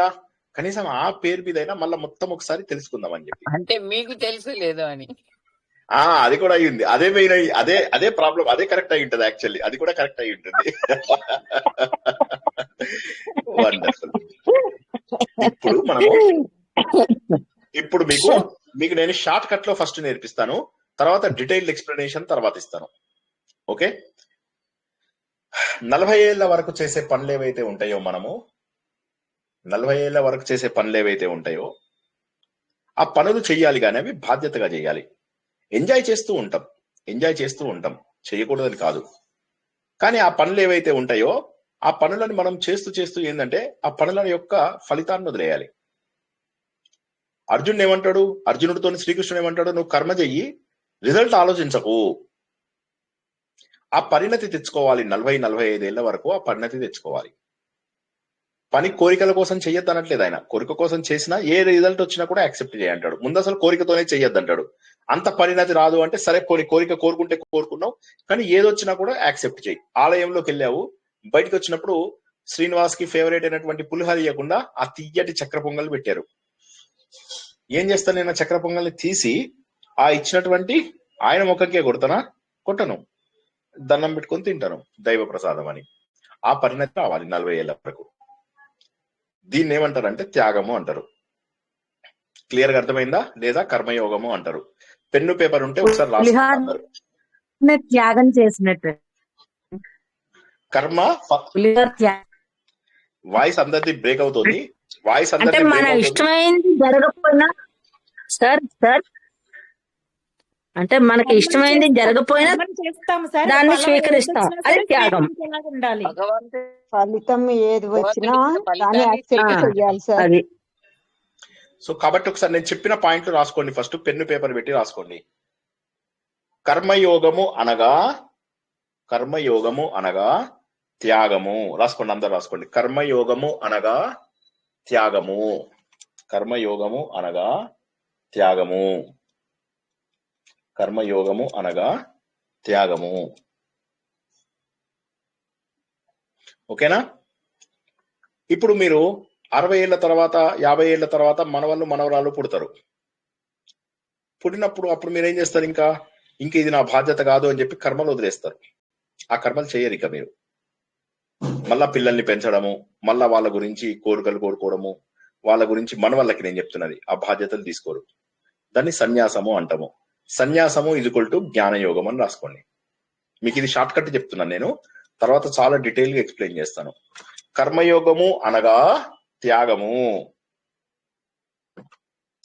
కర్మ సన్యాస యోగము అనగా జ్ఞానయోగము. రాసుకున్న వాళ్ళు చదవాలి, ఒకసారి చదవండి, అందరి కోసం చదవండి. కర్మయోగము అనగా త్యాగము, సన్యాసము అనగా జ్ఞానయోగము. కర్మ సన్యాస యోగము, సన్యాసము ఇంతవరకు ఈ పాయింట్ రాసుకున్నారు కదా. దీని మీద మనం ఎక్స్ప్లెనేషన్ ఇచ్చుకుందాం. ఫస్ట్ చాప్టర్ నుంచి ఎక్స్ప్లెనేషన్ ఇచ్చుకుందాం.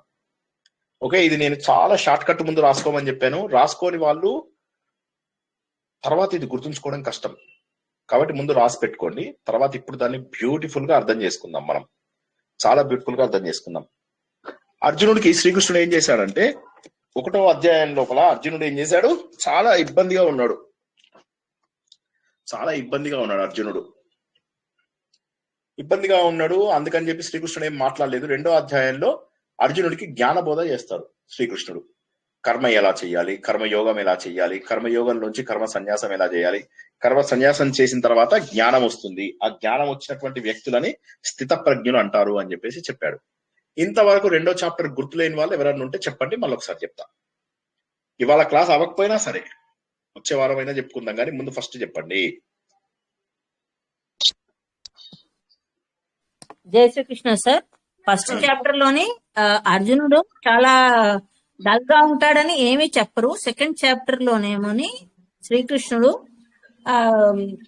అంటే సాంఖ్యయోగంలోని జ్ఞానం గురించి చెప్తాడు. ఎలా ఉండాలి ఏమిటి అన్నది స్టార్ట్ చేస్తాడు శ్రీకృష్ణుడు అర్జునుడికి. తమస్సులో ఉంటాడు. ఫస్ట్ చాప్టర్ లో తమస్సులో ఉంటాడు.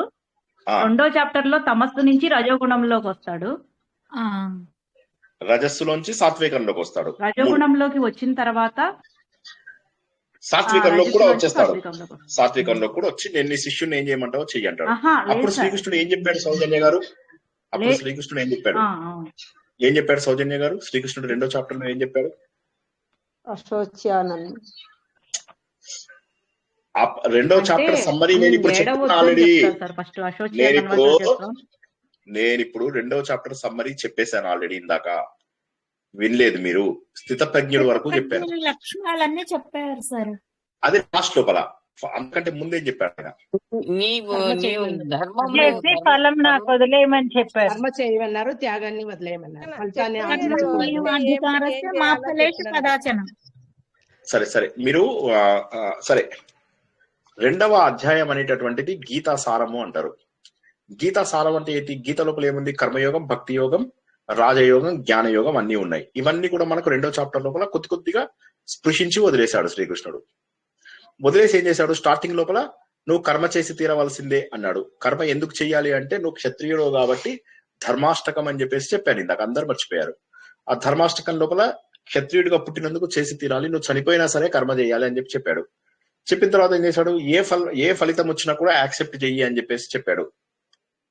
అంటే త్యాగం నేర్పించేసేసాడు ఆల్రెడీ. చివరికి ఏమన్నాడు? అన్ని అయిపోయాక స్థిత ప్రజ్ఞుడిగా మారాలి అన్నాడు. స్థిత ప్రజ్ఞుడు అంటే జ్ఞాని. స్థిత ప్రజ్ఞుడిగా మారాలి అని జ్ఞాని యొక్క లక్షణాలన్నీ కూడా చెప్పేశాడు. సో యాక్చువల్ గా భగవద్గీత అయిపోయింది, కర్మయోగం అయిపోయింది, జ్ఞానయోగం అయిపోయింది, మొత్తం అయిపోయింది. కర్మలోంచి జ్ఞానంలోకి వెళ్తాం కాబట్టి మొత్తం భగవద్గీత చెప్పేసినట్టే.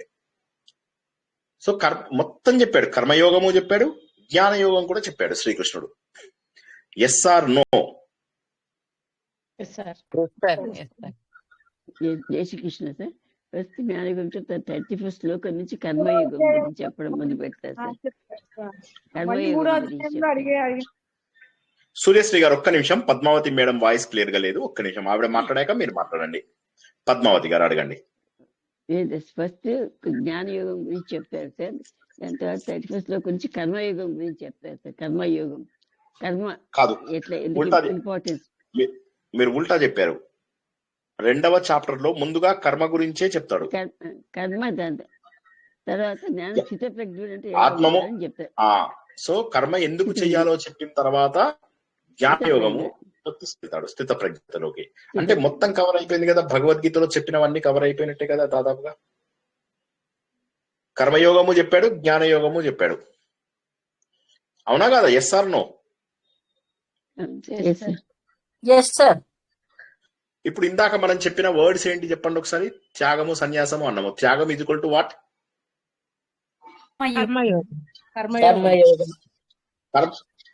కర్మ. సన్యాసము అంటే ఏంటి? జ్ఞానం సార్. కర్మయోగము అనగా త్యాగము, కర్మ సన్యాసము అనగా జ్ఞానము. బస్. ఈ రెండు కూడా చెప్పాడా లేదా? ఇప్పుడు ఈ రెండు చెప్పాడా లేదా భగవంతుడు? రెండో అధ్యాయంలోనే. నేను 3వ అధ్యాయంలోకి వెళ్ళలేదు, 4వ అధ్యాయంలోకి వెళ్ళలేదు, 5వ అధ్యాయంలోకి వెళ్ళలేదు. ఐ మీన్ సెకండ్ చాప్టర్ లో ఈ రెండు చెప్పాడా లేదా? ఉన్నాయి సార్, రెండు ఉన్నాయి సార్. 3వ చాప్టర్ లో రాగానే 39వ శ్లోకం కింద నుంచి కర్మయోగం వస్తుంది సార్. 38 పై శ్లోకం అంతా సాంఖ్యయోగం కింద వస్తుంది. ధర్మాష్టకం వస్తుంది. మీరు చూడండి, 31 to 38 ధర్మాష్టకం వస్తుంది.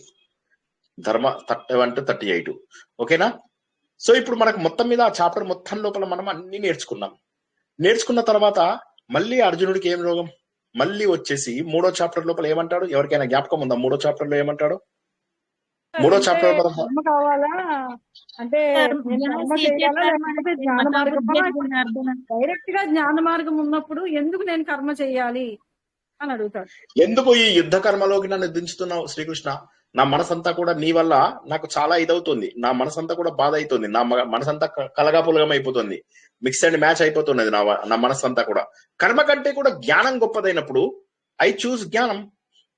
వై షుడ్ ఐ చూస్ కర్మ? ఇప్పుడు మీకు నేను 1000 రూపీస్ ఇస్తాను లేదా 500 రూపీస్ ఇస్తాను, మీరు ఏది చూస్ చేసుకుంటారండి? 1000. చాలా కష్టపడుతున్నారు ఇంత చిన్న విషయాన్ని కూడా. బద్ధకం ఆపండి. తక్కువని జవాబు చెప్పాలి, తక్కువని జవాబు చెప్పాలి. 500 చూస్ చేసుకుంటారా, మీరు 1000 చూస్ చేసుకుంటారా? మన అర్జునుడు కూడా కర్మయోగం బదులుగా కొందరు ఎంత అవసరమైతే అంత చేసుకునే వాళ్ళు కూడా ఉంటారు సార్. అంటే కొద్దిమంది, చాలా కొద్దిమంది. ఇప్పుడు కర్మయోగం గొప్పనా జ్ఞానయోగం గొప్పనా అంటే శ్రీకృష్ణుడు ఖచ్చితంగా జ్ఞానయోగమే గొప్ప అన్నాడు. అర్జునుడు ఏది చూజ్ చేసుకోవాలి ఇప్పుడు? కర్మయోగము కొద్దిగానే మంచిది, జ్ఞానయోగం బాగా మంచిది అన్నాం అనుకోండి, మీరు ఏది చూజ్ చేసుకుంటారు?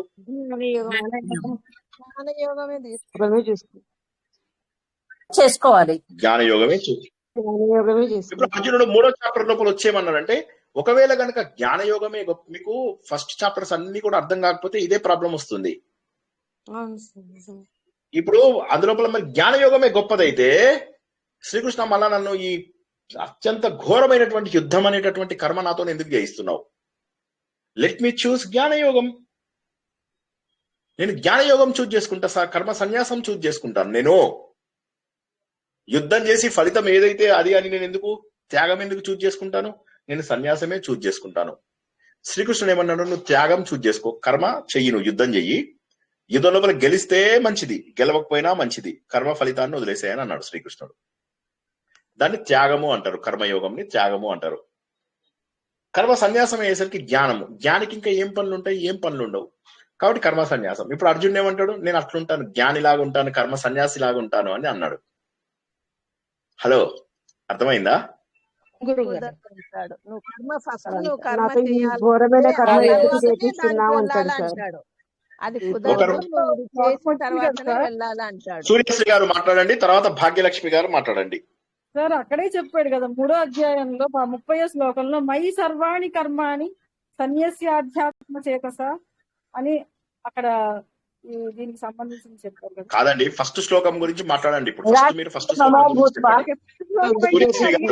సూర్యశ్రీ గారు ఒక్కరే మాట్లాడండి, మిగతా వాళ్ళు మాట్లాడకండి, మిగతా వాళ్ళు మాట్లాడద్దు, మీకే రికార్డింగ్ తర్వాత దుబ్బేస్తుంది.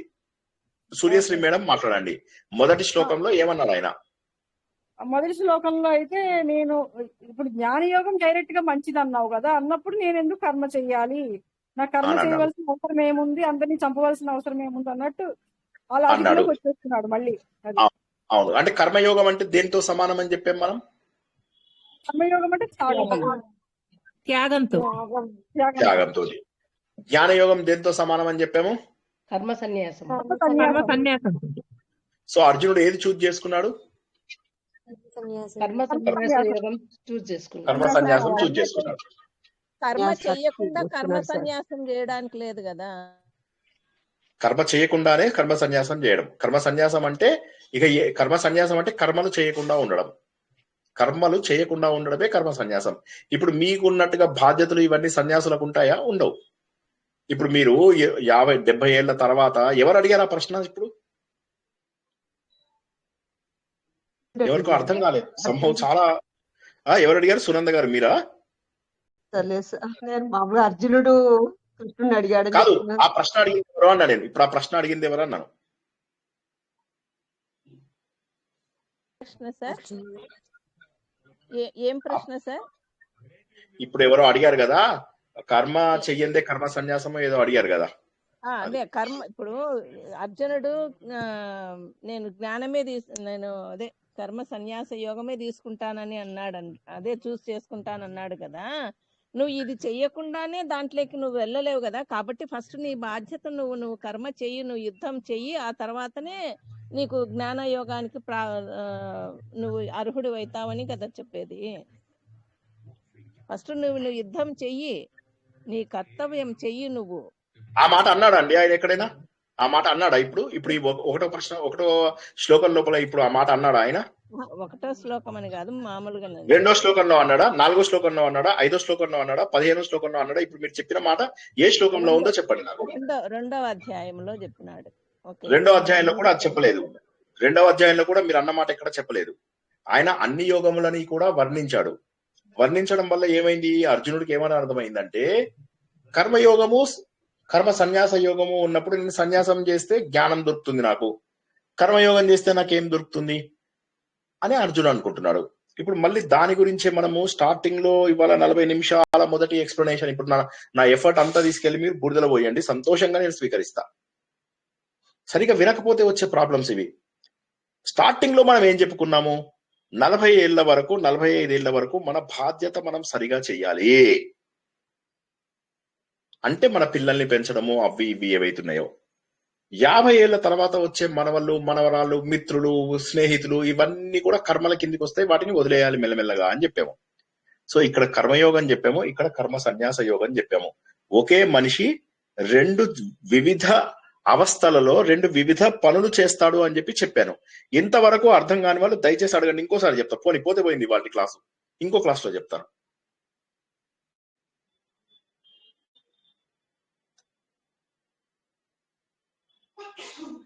పోతే పోయింది, చెప్పండి ఇంకో క్లాస్. పోని, నాకేం కోపం లేదు. గురువు గారు అంటే ఇంత చిన్న విషయం ఎందుకు అర్థం కాదు? కర్మ చేయడం అంటే ఏంది, కర్మ సన్యాసం అంటే ఏంది? నేనేమన్నాను, మీరు మనవళ్ళ కోసం, మనవరాళ్ళ కోసము, వాళ్ళ కోసము, ఇంకా చుట్టాల కోసము, ఇంకా ఫ్రెండ్స్ కోసము 50 ఏళ్ల నుంచి 70 ఏళ్ల వరకు మళ్ళీ కష్టపడటం అవసరం ఏముంది?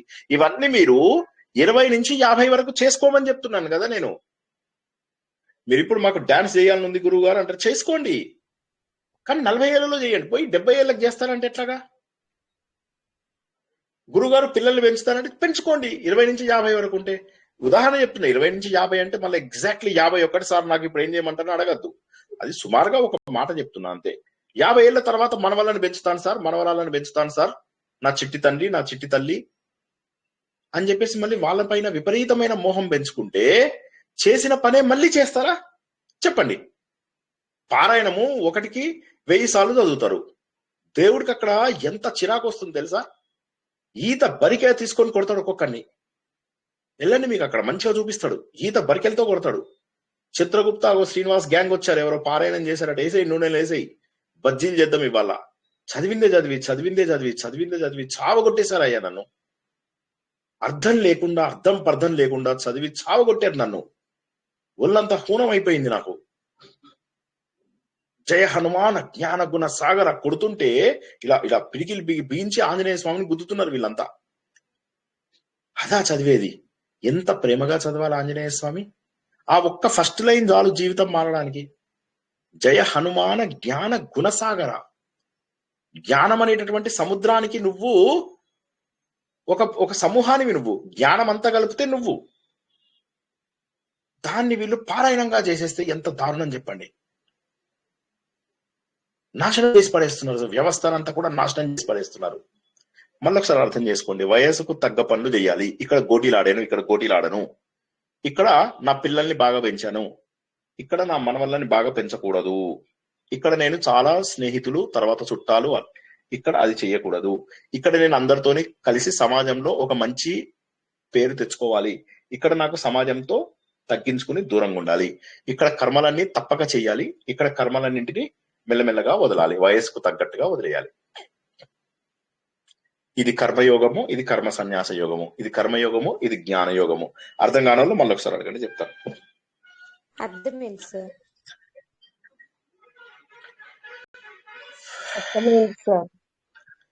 ఇప్పుడు ఇది ఈ మొత్తం కూడా ఆయన 2వ చాప్టర్ లో చెప్పేశాడు. పాత వీడియోలు వినండి, రాత్రి పగలు.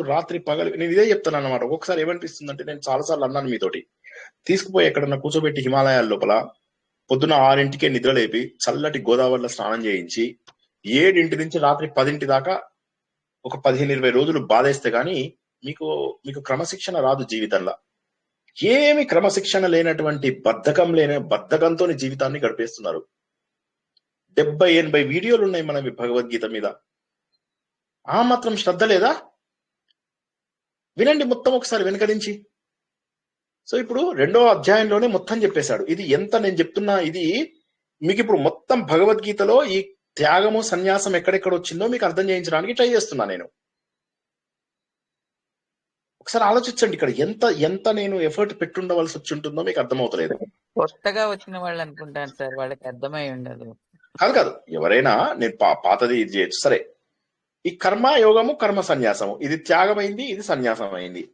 సో ఇప్పుడు అర్జునుడు మళ్ళీ అదే ప్రశ్నని 18వ అధ్యాయంలో కూడా అడిగాడు, 3వ అధ్యాయంలో అడిగాడు. అని కర్మయోగం అంటే కర్మ సన్యాసం గొప్పదైతే, అంటే యుద్ధం కనుక కర్మ సన్యాసం అన్నాను, జ్ఞానము కనుక గొప్పదైనట్లయితే, అంటే అర్జునుడికి అర్థమైనంత వరకు ఏంటంటే జ్ఞానము అంటే పనులను వదిలేయడం అని అర్థమైంది. సో కాబట్టి నేను పనులేం చేయను, పీస్ఫుల్ గా కూర్చుంటాను, యుద్ధం చేయను, జ్ఞానం గొప్పది, నాతో ఎందుకు ఈ ఘోరమైనటువంటి కర్మ చేయిస్తున్నావు అని చెప్పేసి ఒకసారి అడిగాడు. సరే పోన్లే అని చెప్పేసి ఆయన మళ్ళా వెళ్ళేసి 3వ అధ్యాయం 4వ అధ్యాయం ఇవి చెప్తే మళ్ళా స్టార్ట్ చేశాడు. నువ్వు కర్మ సన్యాసం చెప్పావు కదా, మళ్ళా కర్మయోగం చెప్పావు. ముందు 3వ అధ్యాయంలో ఏమడిగాడు? కర్మ గొప్పదా జ్ఞానం గొప్పదా? జ్ఞానం గొప్పదైతే నాతో ఎందుకు కర్మ చేయిస్తున్నావు అని అడిగాడు. తర్వాత మళ్ళీ కొద్ది దూరం వెళ్ళగానే 4వ అధ్యాయంలో జ్ఞాన యోగము, మళ్ళీ 5వ అధ్యాయంలో మళ్ళీ గొడవ చేస్తాడు. కర్మ కంటే కర్మ సన్యాసం గొప్పదైతే మళ్ళీ నాతో కర్మ ఎందుకు చేయిస్తున్నావు అని మళ్ళీ అడిగాడు. సేమ్ దాన్ని రిపీట్ చేసి అడిగాడు. కర్మ సన్యాసాన్ని గురించి చెప్పినావు, కర్మ చెప్పావు, ఈ రెండిట్లలో ఏది గొప్పది అని మళ్ళీ అడుగుతాడు. అప్పుడు శ్రీకృష్ణుడు చాలా క్లియర్ గా చెప్తాడు, ఆ రెండు వేరువేరుగా లేవు, ఒకే రకమైనటువంటివి అని. అంటే త్యాగము సన్యాసము ఒకే రకమైనటువంటి ఫలితాలు ఇస్తాయి. త్యాగం అంటే ఏంటి?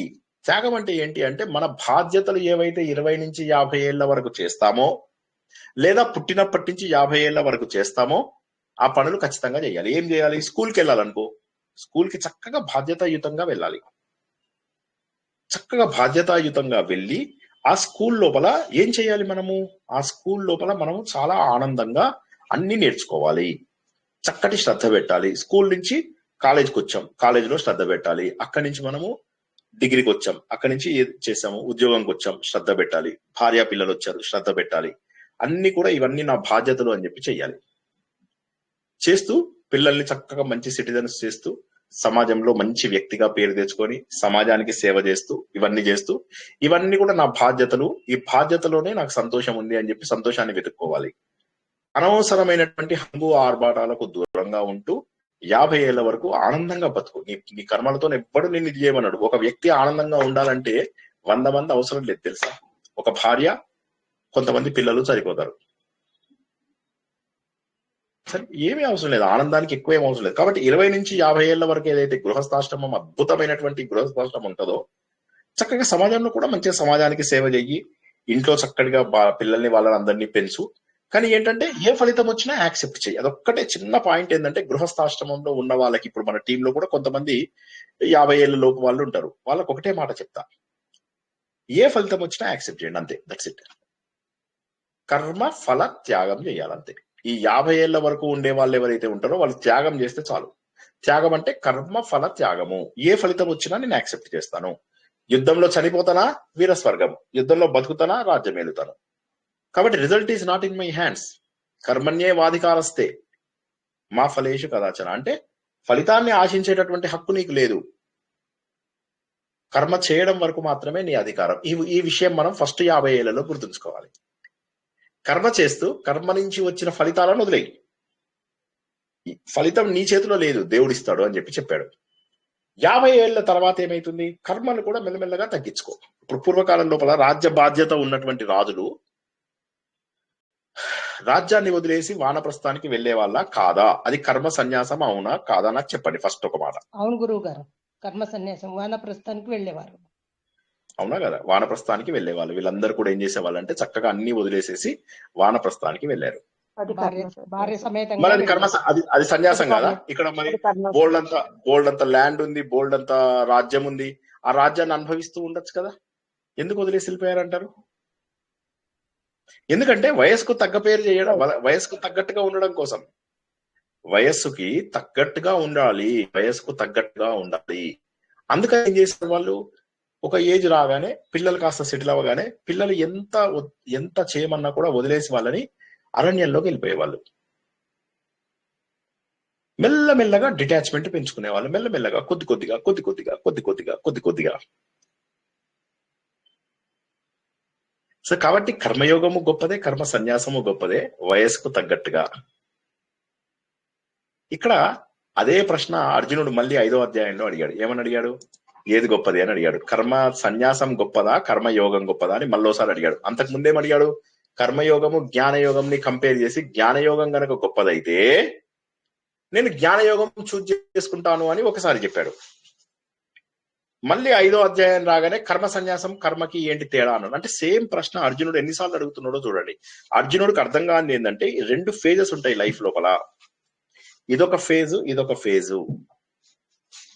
ఈ రెండిటికి సంబంధించినది కర్మ యోగము, కర్మ సన్యాస యోగము, కర్మయోగము, జ్ఞాన యోగము. ఇవి 2 వేరు డిఫరెంట్ టైమ్స్ వి.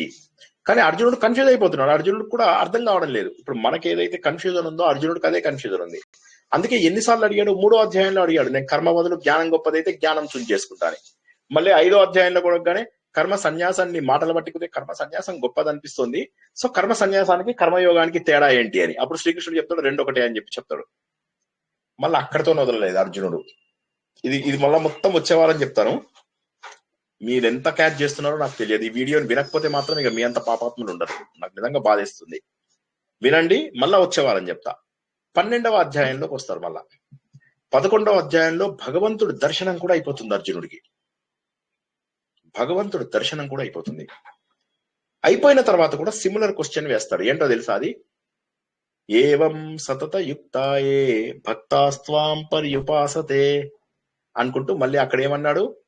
ఎవరైతే నీ రూపాన్ని పూజిస్తారో, ఎవరిని రూపం లేని తనాన్ని పూజిస్తారో వీళ్ళిద్దరిలో ఎవరు గొప్ప అన్నారు. రూపాన్ని పూజించే వాళ్ళు కర్మయోగం, రూపం లేకుండా పూజించే వాళ్ళు జ్ఞానయోగం. సో సేమ్ క్వశ్చన్ కానీ డిఫరెంట్ పద్ధతి లోపల అర్జునుడు అడిగాడు. అర్జునుడు అదే ప్రశ్న అడుగుతున్నాడు మనకు. 18వ అధ్యాయం వరకు కూడా అదే ప్రశ్న అడుగుతున్నాడు. జస్ట్ ఏంటంటే old wine in new bottle. మనం వైన్ అనడం బాగుండదు కాబట్టి పాత మజ్జిగని కొత్త సీసాలో పోసాడు. పాత సారా ఏదో అంటారు అనుకుంటా, మనకు తెలుగులో కూడా ఉంది అది. అవునా కదా? మళ్ళీ సారాలు వైన్లు అంటే బాగుండదు అని చెప్పి ఊరుకుందాం అనుకున్నా. సరే మీకు అర్థం కావాలంటే అదే చెప్తే బెటర్ అని మళ్ళీ అదే చెప్తున్నాను. ఇంగ్లీష్ లో బాగానే ఉంటారు విన్నాను. ఇంగ్లీష్ లో అంటే బాగానే ఉంటుంది. సో కాబట్టి పాత నీళ్లు కొత్తకుండా అది కూడా బానే ఉంది. సో కాబట్టి ఏమైంది? ఆయన ఏం చేశాడు? అదే ప్రశ్నను అర్జునుడు ఎన్నిసార్లు వేశాడు చూడండి. మొదట 3వ అధ్యాయంలో ఏమన్నాడు? కర్మయోగం గొప్పదా జ్ఞానయోగం గొప్పదా? మొదటి ప్రశ్న. 5వ అధ్యాయంలోకి వచ్చేసరికి ఏమన్నాడు? కర్మయోగము కర్మ సన్యాస యోగంలో ఏది గొప్పది అని అడిగాడు. మళ్ళీ అదే కృష్ణాన్ని కొద్దిగా రిపీట్ చేసి రూపంతో పూజించాలా దేవుణ్ణి, రూపం లేకుండా పూజించాలా అని 12వ అధ్యాయంలో అడిగాడు. దానికి శ్రీకృష్ణుడు ఏం జవాబు చెప్తాడో జ్ఞాపకం ఉందా? క్లేశోధిక తరస్తేషాం అవ్యక్తాసక్త చేతసాం అవ్యక్త హి గతి దుఃఖం దేహవద్భిరవాప్యతే. రూపం లేకుండా పూజించడం అనేది చాలా క్లేశ అధికతరం, చాలా కష్టమైనటువంటిది. దానివల్ల నువ్వు ఇబ్బంది పడతావు కాబట్టి రూపంతో పూజించు. అయితే రూపంతో పూజించే వాళ్ళందరూ కూడా కర్మయోగులు. రూపంతో పూజించి పూజించి పూజించి ఇక రూపం అవసరం లేదు, సర్వత్రా వ్యాపించినది భగవంతుడే అని తెలుసుకునే వాళ్ళు జ్ఞానయోగులు. సో కర్మయోగులు జ్ఞానయోగులు అదే ప్రశ్న వస్తుంది, చివరి వరకు అదే ప్రశ్న వస్తుంది.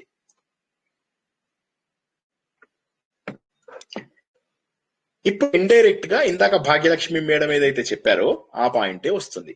డైరెక్ట్ గా అది శ్రీకృష్ణుడు చెప్పకపోయినప్పటికీ అదే పాయింట్ వస్తుంది. కర్మలోంచే కదా నువ్వు జ్ఞానానికి వెళ్లాల్సింది.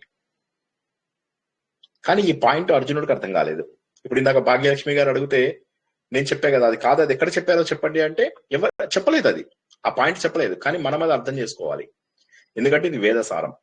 ఆ పాయింట్ కరెక్టే కానీ అది శ్రీకృష్ణుడు చెప్పాడు అంటే తప్పు. ఆవిడన్న పాయింట్ కరెక్ట్, అందరూ గుర్తుంచుకోండి, ఆవిడ తప్పు లేదు అక్కడ. ఆవిడ చెప్పిన పాయింట్ కరెక్టే కానీ ఆ పాయింట్ శ్రీకృష్ణుడు అన్నాడు. సో కాబట్టి ఏంటి? కర్మయోగంలోంచి జ్ఞానయోగంలోకి ప్రవేశించాలి. ఎవరైతే రూపం లేకుండా భగవంతుణ్ణి పూజిస్తారో వాళ్ళు జ్ఞానయోగులు. వాళ్ళకి ఇక రూపం అవసరం లేదు, దేవుడి యొక్క రూపం అవసరం లేదు. కానీ మనలాంటి వాళ్ళు ఎవరైతే ఉన్నారో కర్మయోగులు వీళ్ళు. అంటే ఏం చేయాలి?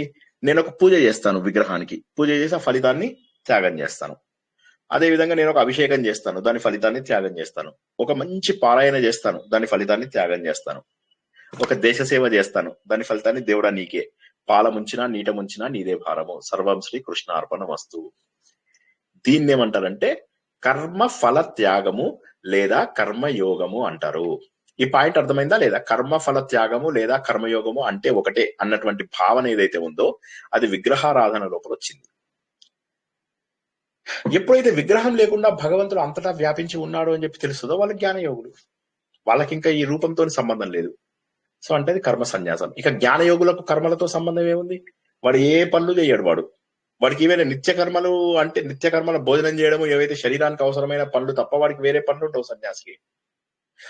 అరే నేను ఇవాళ వెళ్ళి పని చేయాలి, బ్యాంక్కి వెళ్ళాలి, అరే నేను పోస్ట్ ఆఫీస్కి వెళ్ళాలి, అరే నేను ఫలానా ఐటమ్ కొనుక్కోవాలి, ఇవన్నీ ఉండవు సన్యాసికి.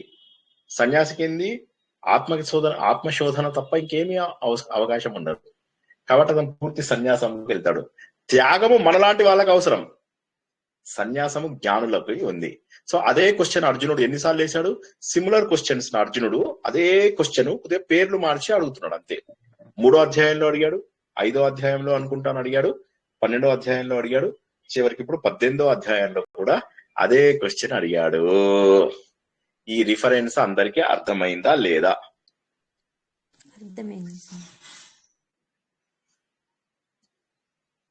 ఎందుకు చెప్పుకున్నాం ఇంత ఇంత డీటెయిల్ ఎందుకు చెప్పుకున్నాం మనం?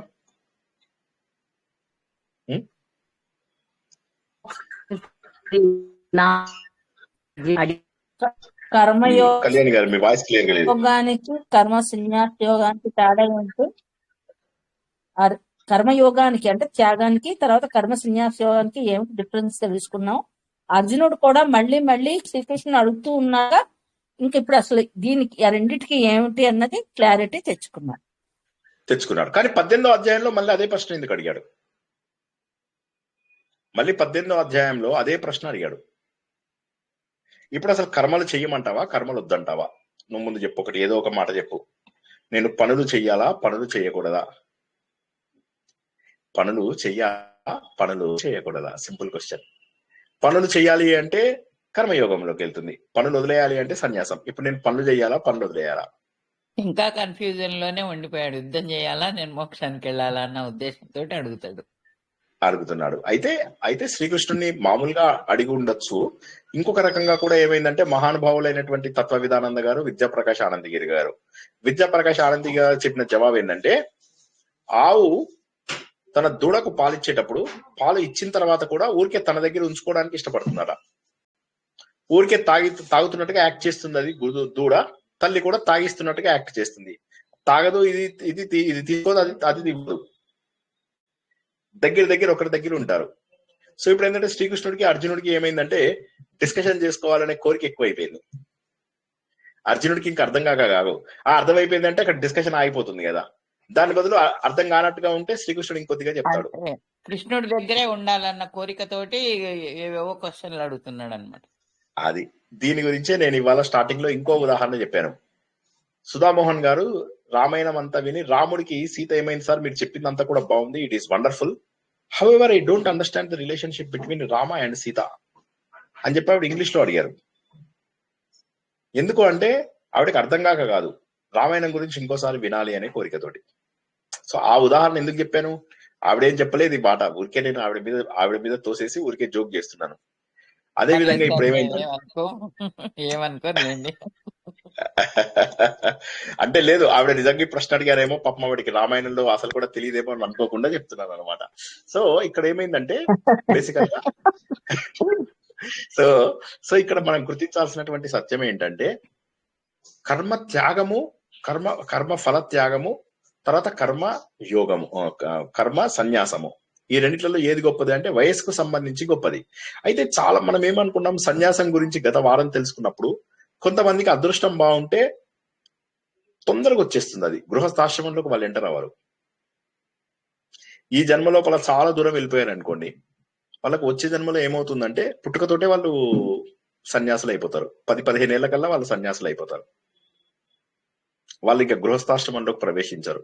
వాళ్ళకి కర్మయోగం ఉండదు, డైరెక్ట్ గా కర్మ సన్యాస యోగము జ్ఞాన యోగంలోకి వెళ్ళిపోతారు. కొంతమందికి అది పాసిబుల్ అవుతుంది.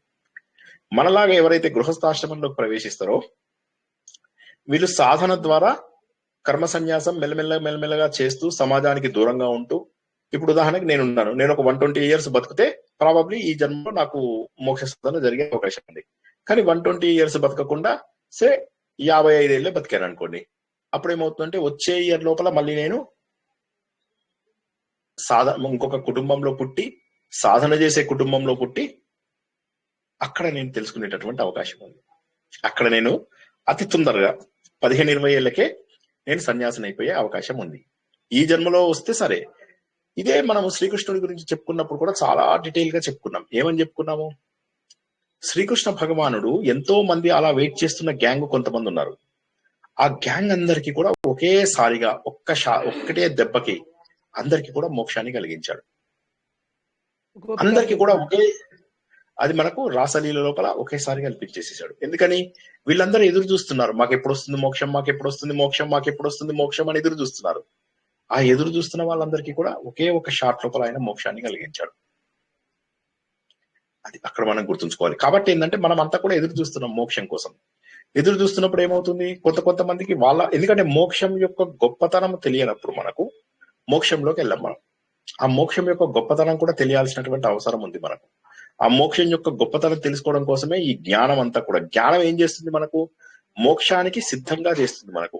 కాబట్టి ఆ సిద్ధిని మనం సాధించాలి. అంటే నేను మోక్షానికి నాకు అర్హత ఉందా లేదా అనేటటువంటిది నేను సాధించగలగాలి. సాధించడం కోసమే ఇవన్నీ చేస్తుంటాం. ఇప్పుడు మనం నేర్చుకుంటున్నటువంటి ఈ గ్రూప్స్ కానీ, ఇందులో ఉన్నటువంటి నాలెడ్జ్ కానీ, ఇవన్నీ కూడా ఏంటంటే మనని మరొక్క అడుగు ముందుకే ఇస్తాయి దేవుడి వైపుకి మరొక్క అడుగు మనం ముందుకేస్తాం. ఎప్పుడైతే మనం మరొక్క అడుగు ముందుకేస్తామో అప్పుడు మనం అట్ట వెళ్తాం. వచ్చే జన్మ లోపల ఎక్కడైతే ఆపామో అక్కడి నుంచి మళ్ళీ మొదలవుతుంది. మన డబ్బులు కానీ, మన బంగ్లాలు కానీ, మన కార్లు కానీ, మన ఆస్తులు కానీ, మన అంతస్తులు కానీ ఏవి మనతో రాకపోవచ్చు.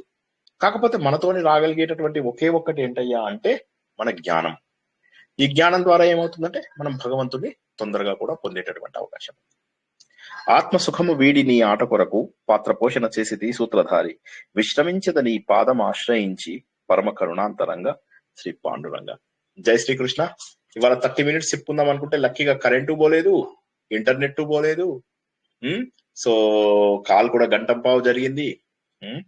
సో నేనేమనుకున్నానంటే ఇవాళ చాలా తక్కువ సిలబస్ పెట్టుకున్నాను కదా, అరగంటలో అయిపోతుంది అనుకున్నాను. కాకపోతే సంభవం అదేమైందంటే ఇప్పుడు గంటంపావు జరిగింది, విచ్ ఇస్ గుడ్. అగైన్ ఇప్పుడు ఏమైనా ప్రశ్నలు ఉంటే అడగండి, లేకపోతే ఆలోచించారేమోనండి. నేను అడగలేదు కదా సార్ని, నా పేరు చెప్తున్నారు ఏంటి అని ఆలోచిస్తూ ఉన్నారేమో. అందుకే మీకు ఏది ఆటంకం రాకుండా అంతా కృష్ణుడి దయ మేడం. కృష్ణుడి దయ ఎలా ఉందంటే ఎక్కడ ఆటంకం రాకుండా చేశాడు కృష్ణుడు. కృష్ణుడి గురించి రాముడి గురించి ఆలోచిస్తున్నారు కదా. ఎంత లక్కీ అంటే ఇవాళ అసలు డిస్టర్బెన్స్ అవ్వకుండా, ఇంటర్నెట్ కూడా చాలా డిస్టర్బెన్స్ అవ్వకుండా చాలా చక్కగా వెళ్ళాం. అవును సార్ మేము కొత్తగా జాయిన్ అయ్యాం సార్. భగవద్గీత బైహార్ట్ చేసాం కానీ మీనింగ్ అయితే తెలియదు. ఇదే ఫస్ట్ క్లాస్ సార్ మీది వినడం. చాలా బాగుంది సార్. కానీ నేను ఒక ఆర్డర్ లో రావాలనుకుంటున్నాను సార్. ఎట్లాగా వినమంటారు నాకు కొంచెం చెప్పండి. ప్లేలిస్ట్ చూడమ్మా, నువ్వు ప్లేలిస్ట్ చూస్తే మొత్తం క్లియర్ అయిపోతుంది. ఆ యూట్యూబ్ లోకి వెళ్ళి ప్లేలిస్ట్ చూస్తే మొత్తం అర్థమవుతుంది. ఫస్ట్ నుంచి చివరి వరకు మొత్తం వింటే లింక్ పెడతాను, ప్లేలిస్ట్ లింక్ పెడతాను గ్రూప్ లో. Okay sir, thank you sir. చాలా బాగుంది సార్. సార్ మీరు ఫస్టే చెప్పారు సార్, ఫస్ట్ 10 నిమిషాల్లోనే చెప్పారు సార్. అది ఫస్ట్ అర్జునుడు యుద్ధం చేసేటప్పుడు నువ్వు చెయ్యను అన్నప్పుడు దాన్నేమో అప్పుడు నువ్వు చెయ్యాలి కర్మ అని చెప్పని అంటాడు. మళ్ళీ రాజసూయ యాగం చేసేటప్పుడు ఇప్పుడు చెప్పు బాబా అంటేనేమో ఇప్పుడు నీకు అవసరం లేదు అని అంటాడు. అది ఉత్తర గీత. ఆ ఫస్ట్ లోనే మీరు చెప్పేశారు సార్ కర్మ యోగము కర్మ సన్యాసం. అది మేము ఇలా లాగదీసి మిమ్మల్ని బాగా ఇబ్బంది పెట్టాను సార్. అయ్యో లేదు, కావాలని నేను చెప్పాను అంత డీటెయిల్ గా. ఎందుకంటే మీ తప్పేమీ లేదు, కానీ మీకు ఇంక ఇది డీప్ గా ఉండిపోవాలి. ఎందుకంటే ఒక మాటలో చెప్పేస్తే సరిపోదు కదా, మీకు డీప్ గా ఉండాలనే నేను చెప్పాను. మీ తప్పేం లేదు, కానీ మీకు అర్థం కావాలి పాయింట్.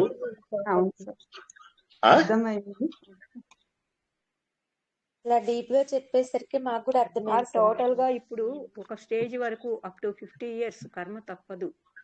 ఆ తర్వాత మెల్లమెల్లగా కర్మల నుంచి బయటికి వస్తూ మొదటి భాగం కర్మ చేసే బ్యాచ్ 30 నుంచి 50 వరకు. లక్ష్మి గారిని మాట్లాడండి ఒక్క నిమిషం. మన జ్ఞానం వైపుకి వెళ్లేందుకు ప్రయత్నం చేస్తూ అనవసరమైన బాధ్యతల్ని మీద వేసుకోకుండా మనం ఇంకా ఎంత ఉంటామో లేదో తెలియదు. ఒకవేళ చిన్న వయసులో ఎవరికైనా అలాంటిది సంభవిస్తే ఆ బాధ్యతే మెయిన్ గా ఉంచుకోవాలి తప్ప వాళ్ళు అప్పుడు బాధ్యతల్ని వదిలి అలాంటి వాటికి వెళ్ళాలి అనుకోవడం కూడా కరెక్ట్ కాదు. ఏజ్ బట్టి మనం 50 above వీటికి స్టార్ట్ చేసుకుని మెల్లమెల్లగా సాధించడానికి ప్రయత్నించాలి. మొత్తం మీద ఒకవేళ కొంతమందికి 35 years కే వైరాగ్యం వచ్చింది అనుకోండి, వస్తే వాడు ఏం చేయాలి? పద్మపత్రం మీమాంస. అదృష్టవంతుడు వాడు. పిల్లలందరూ పెరిగేదాకా చూసి వదిలేసి వెళ్ళిపోతే చాలు. పిల్లలందరూ పెరిగేదాకా చూసి వదిలేసి వెళ్ళిపోతే చాలు.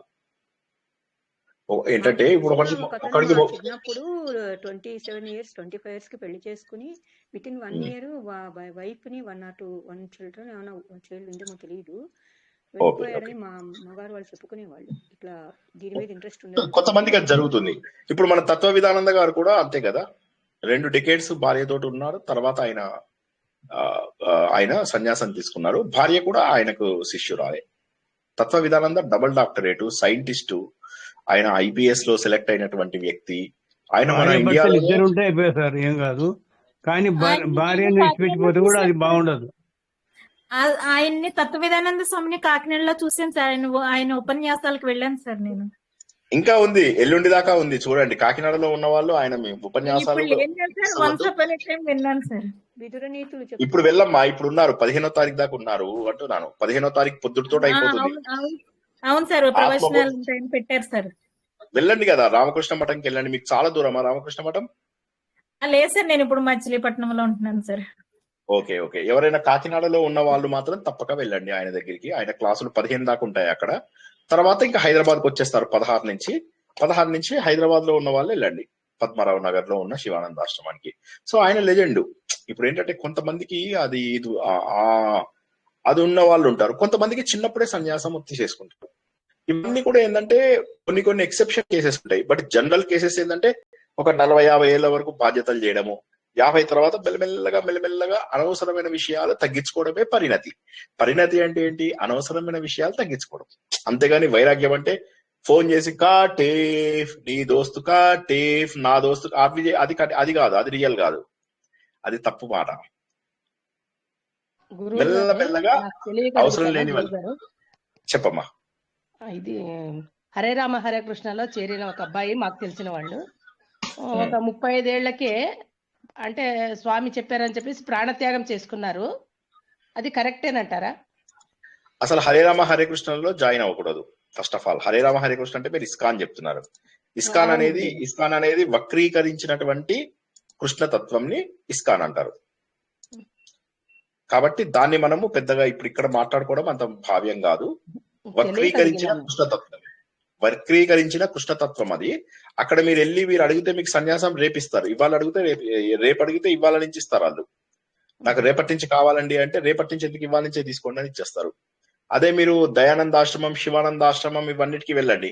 వెళ్తే వాళ్ళు మీకు బట్టలు కూడా అవసరం లేదు, నాకు ఇంకా ఈ కాషాయ వస్త్రాల ద్వారా నేను సన్యాసిని అవ్వాల్సిన అవసరం లేదు అనేంత వైరాగ్యం వచ్చాక అప్పుడు కాషాయ వస్త్రాలు ఇస్తారు. నాకు వచ్చిన వైరాగ్యానికి నాకు కాషాయ వస్త్రాలు అవసరమా అన్నప్పుడు అప్పుడు ఇస్తారు కాషాయ వస్త్రాలు. నరేంద్ర మోడీ గారు, తత్వ విధానంద గారు, కాకినాడ శ్రీపీఠం ఏదైతే ఉందో శ్రీపీఠం యొక్క అధినేత అయినటువంటి పరిపూర్ణానంద సరస్వతి, వీరందరూ కూడా అట్లాంటి మహానుభావులు. వీళ్ళు ముగ్గురు కూడా అలాంటి మహానుభావులు.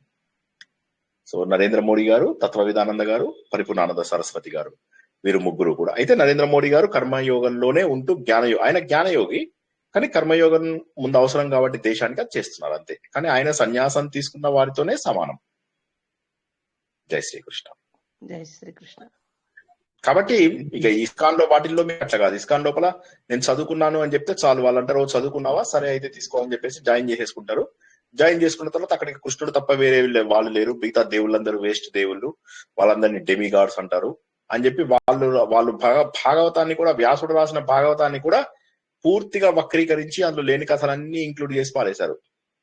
చేసి ఆ విధంగా చెప్తారు. అయితే వాళ్ళు మీతోనేమి డిగ్నిఫైడ్ గా ఉంటారు, వాళ్ళు ఏమి చెడ్డవాళ్ళు కాదు.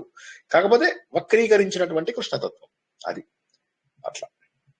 అంటే కాబట్టి వక్రీకరించడం అంటే క్రిటిసైజింగ్, వక్రీకరించడం అంటే కాదు అతిగా వక్రీకరించడం అంటే దాన్ని ట్విస్టెడ్ ట్రూత్ మార్చారేమో.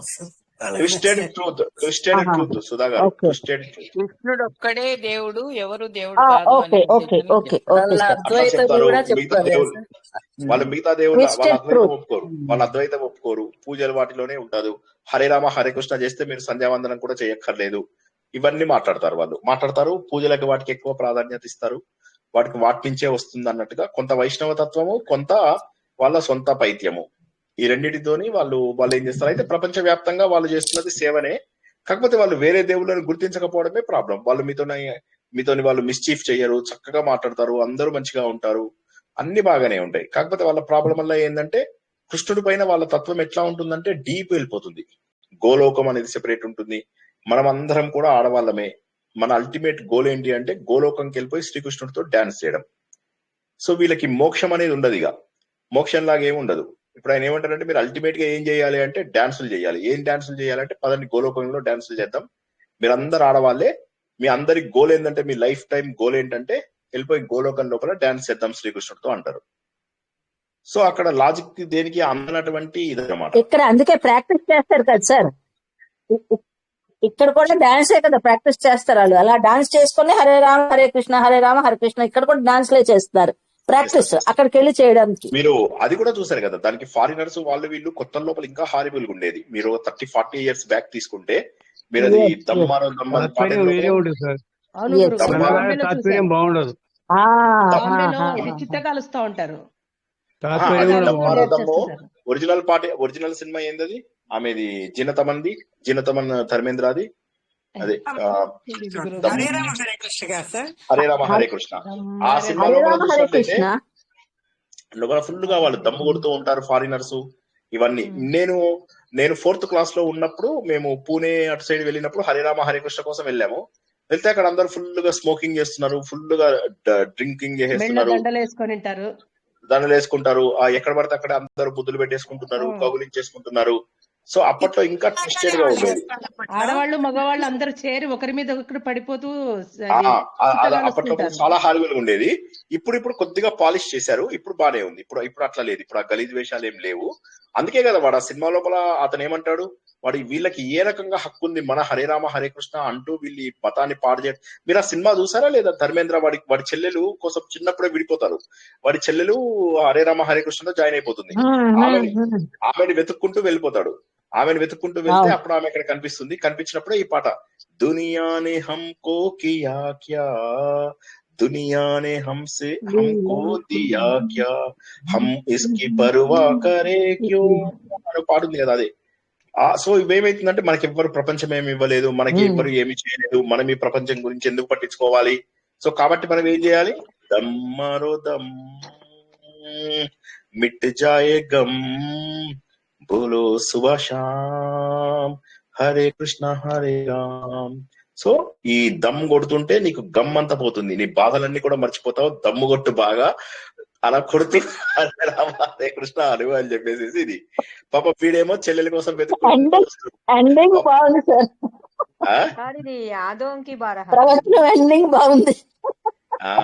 అది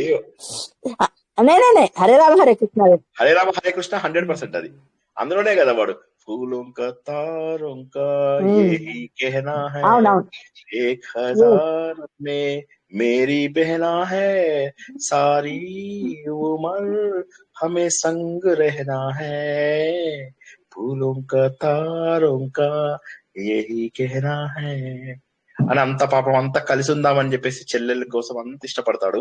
చివరికి విడిపోవడము, వాడి చెల్లెలు వచ్చేసి ఇందులో కలిసిపోవడము, లాస్ట్ లోపల వాడిని కొట్టడము, అవి ఇవి ఎంత ఘోరమైనటువంటి మ్యాన్ హ్యాండింగ్ అవన్నీ కూడా జరుగుతాయి. సో ఏదైనా కూడా ఏంటంటే twisted truths are not right always. Advaita is the only truth. And అద్వైతంలోనే అద్వైతం అనేది శంకరాచార్య ఇచ్చింది కాదు, మన వేదాలు చెప్పినవి అద్వైతం, మన ఉపనిషత్తులు చెప్పింది అద్వైతం. వాటిని శంకరాచార్య ప్రాచుర్యంలోకి తెచ్చి మనకు అన్ని అందించారు. కానీ Advaita is the truth, nothing but the truth. అంతే, ఇంకా అద్వైతాలోనే మనకున్న ట్రూత్ అంతా కూడా ఉంది. దాన్ని the more you understand philosophy, the more you understand the Indian తత్వ, అది హిందూ తత్వ అనేది మనకి ఎంత బాగా అంటే మనం ఎంత ఆలోచిస్తే అంత బాగా అర్థమవుతుంది. సరే, ఇలా కబుర్లు చెప్పుకుంటే బాగా అవుతుంది. ఈ కబుర్లన్నీ కూడా మనము 15వ తారీఖు నాడు చెప్పుకుందాం. 5 గంటల టైం ఉంటుంది కదా, ఆ రోజు ఫుల్ కబుర్లే. కావాలంటే ఒక 4-5 సినిమా స్టోరీలు కూడా చెప్పుకుందాం. ఓకే, సో శివరాత్రి ఏంటమ్మా సినిమాలు బాగా చూస్తారు సార్? బాగా చూస్తా. అంటే ఇప్పుడు కొద్దిగా తగ్గినా చూస్తాను సినిమాలు బాగా. అంటే ఇప్పుడు అట్లా గుర్తుంచుకోదగ్గ సినిమాలు ఏవి రావలేదు సార్, ఏవో ఒకటి చూస్తూనే ఉంటాయి, మంచిగా ఉండేవి. ఓకేనా? సో అందరూ కూడా సో చెప్పండి. ఇప్పుడు చిన్నజీయ స్వామిది ఒక గోళ వేసింది సార్. చిన్నజీయ స్వామి బోర్ కొట్టినప్పుడల్లా ఏదో ఒకటి అంటూ ఉంటారు. ఆయన బోర్ కొట్టినప్పుడల్లా ఏదో ఒకటి అంటూ ఉంటారు. సరేలేండి, ఆయనకు కాలమే జవాబు చెప్తుంది. సో ఓకేనా? సో ఇంకా మనం ఇవాళకి ఇక్కడ ఆపుకుందాము. అందరూ కూడా ఆలోచన ద్వారా భగవంతుడికి దగ్గరవ్వాలని, ఈ రోజు ప్రవచనంలో ఎప్పుడో చెప్పిన విషయాలతో సహా సర్వము కూడా మనము సారాన్ని, భగవద్గీత సారాన్ని అర్థం చేసుకోవడానికి కావలసిన 2 పదాలని మొత్తం భగవద్గీత ఆధారంగా తెలుసుకున్నామని, గత 2 వారాలలో ఏం తెలుసుకున్నాము? మోక్షం అంటే ఏంటి, సన్యాసం అంటే ఏంటి అనేది తెలుసుకున్నాము. ఈ రోజు ఏం తెలుసుకున్నాము? త్యాగమునకు, సన్యాసమునకు, కర్మ సన్యాస యోగానికి, కర్మయోగానికి, జ్ఞానయోగానికి ఉన్నటువంటి తేడాని అద్భుతంగా తెలుసుకున్నాం. వీలైన సార్లు విని ఇది మనసులో ముద్రింప చేసుకుంటారని ఆశిస్తూ ఈ రోజు ప్రవచనాన్ని ఇక్కడికి ముగించుకుంటున్నాం. పునర్దర్శనం రేపు రాత్రి 9 గంటలకు విష్ణు సహస్రనామ ప్రవచనం ద్వారా భగవంతుడి పూర్తి స్వరూపం విష్ణు సహస్రనామం అని తెలుసుకుందాం. అంతవరకు అందరికీ కూడా శుభం భూయాత్, శుభరాత్రి. జై శ్రీకృష్ణ. జై శ్రీకృష్ణ సార్. జై శ్రీకృష్ణ. జై శ్రీకృష్ణ సార్. కృష్ణ సార్. జై శ్రీకృష్ణ. శ్రీకృష్ణ సార్.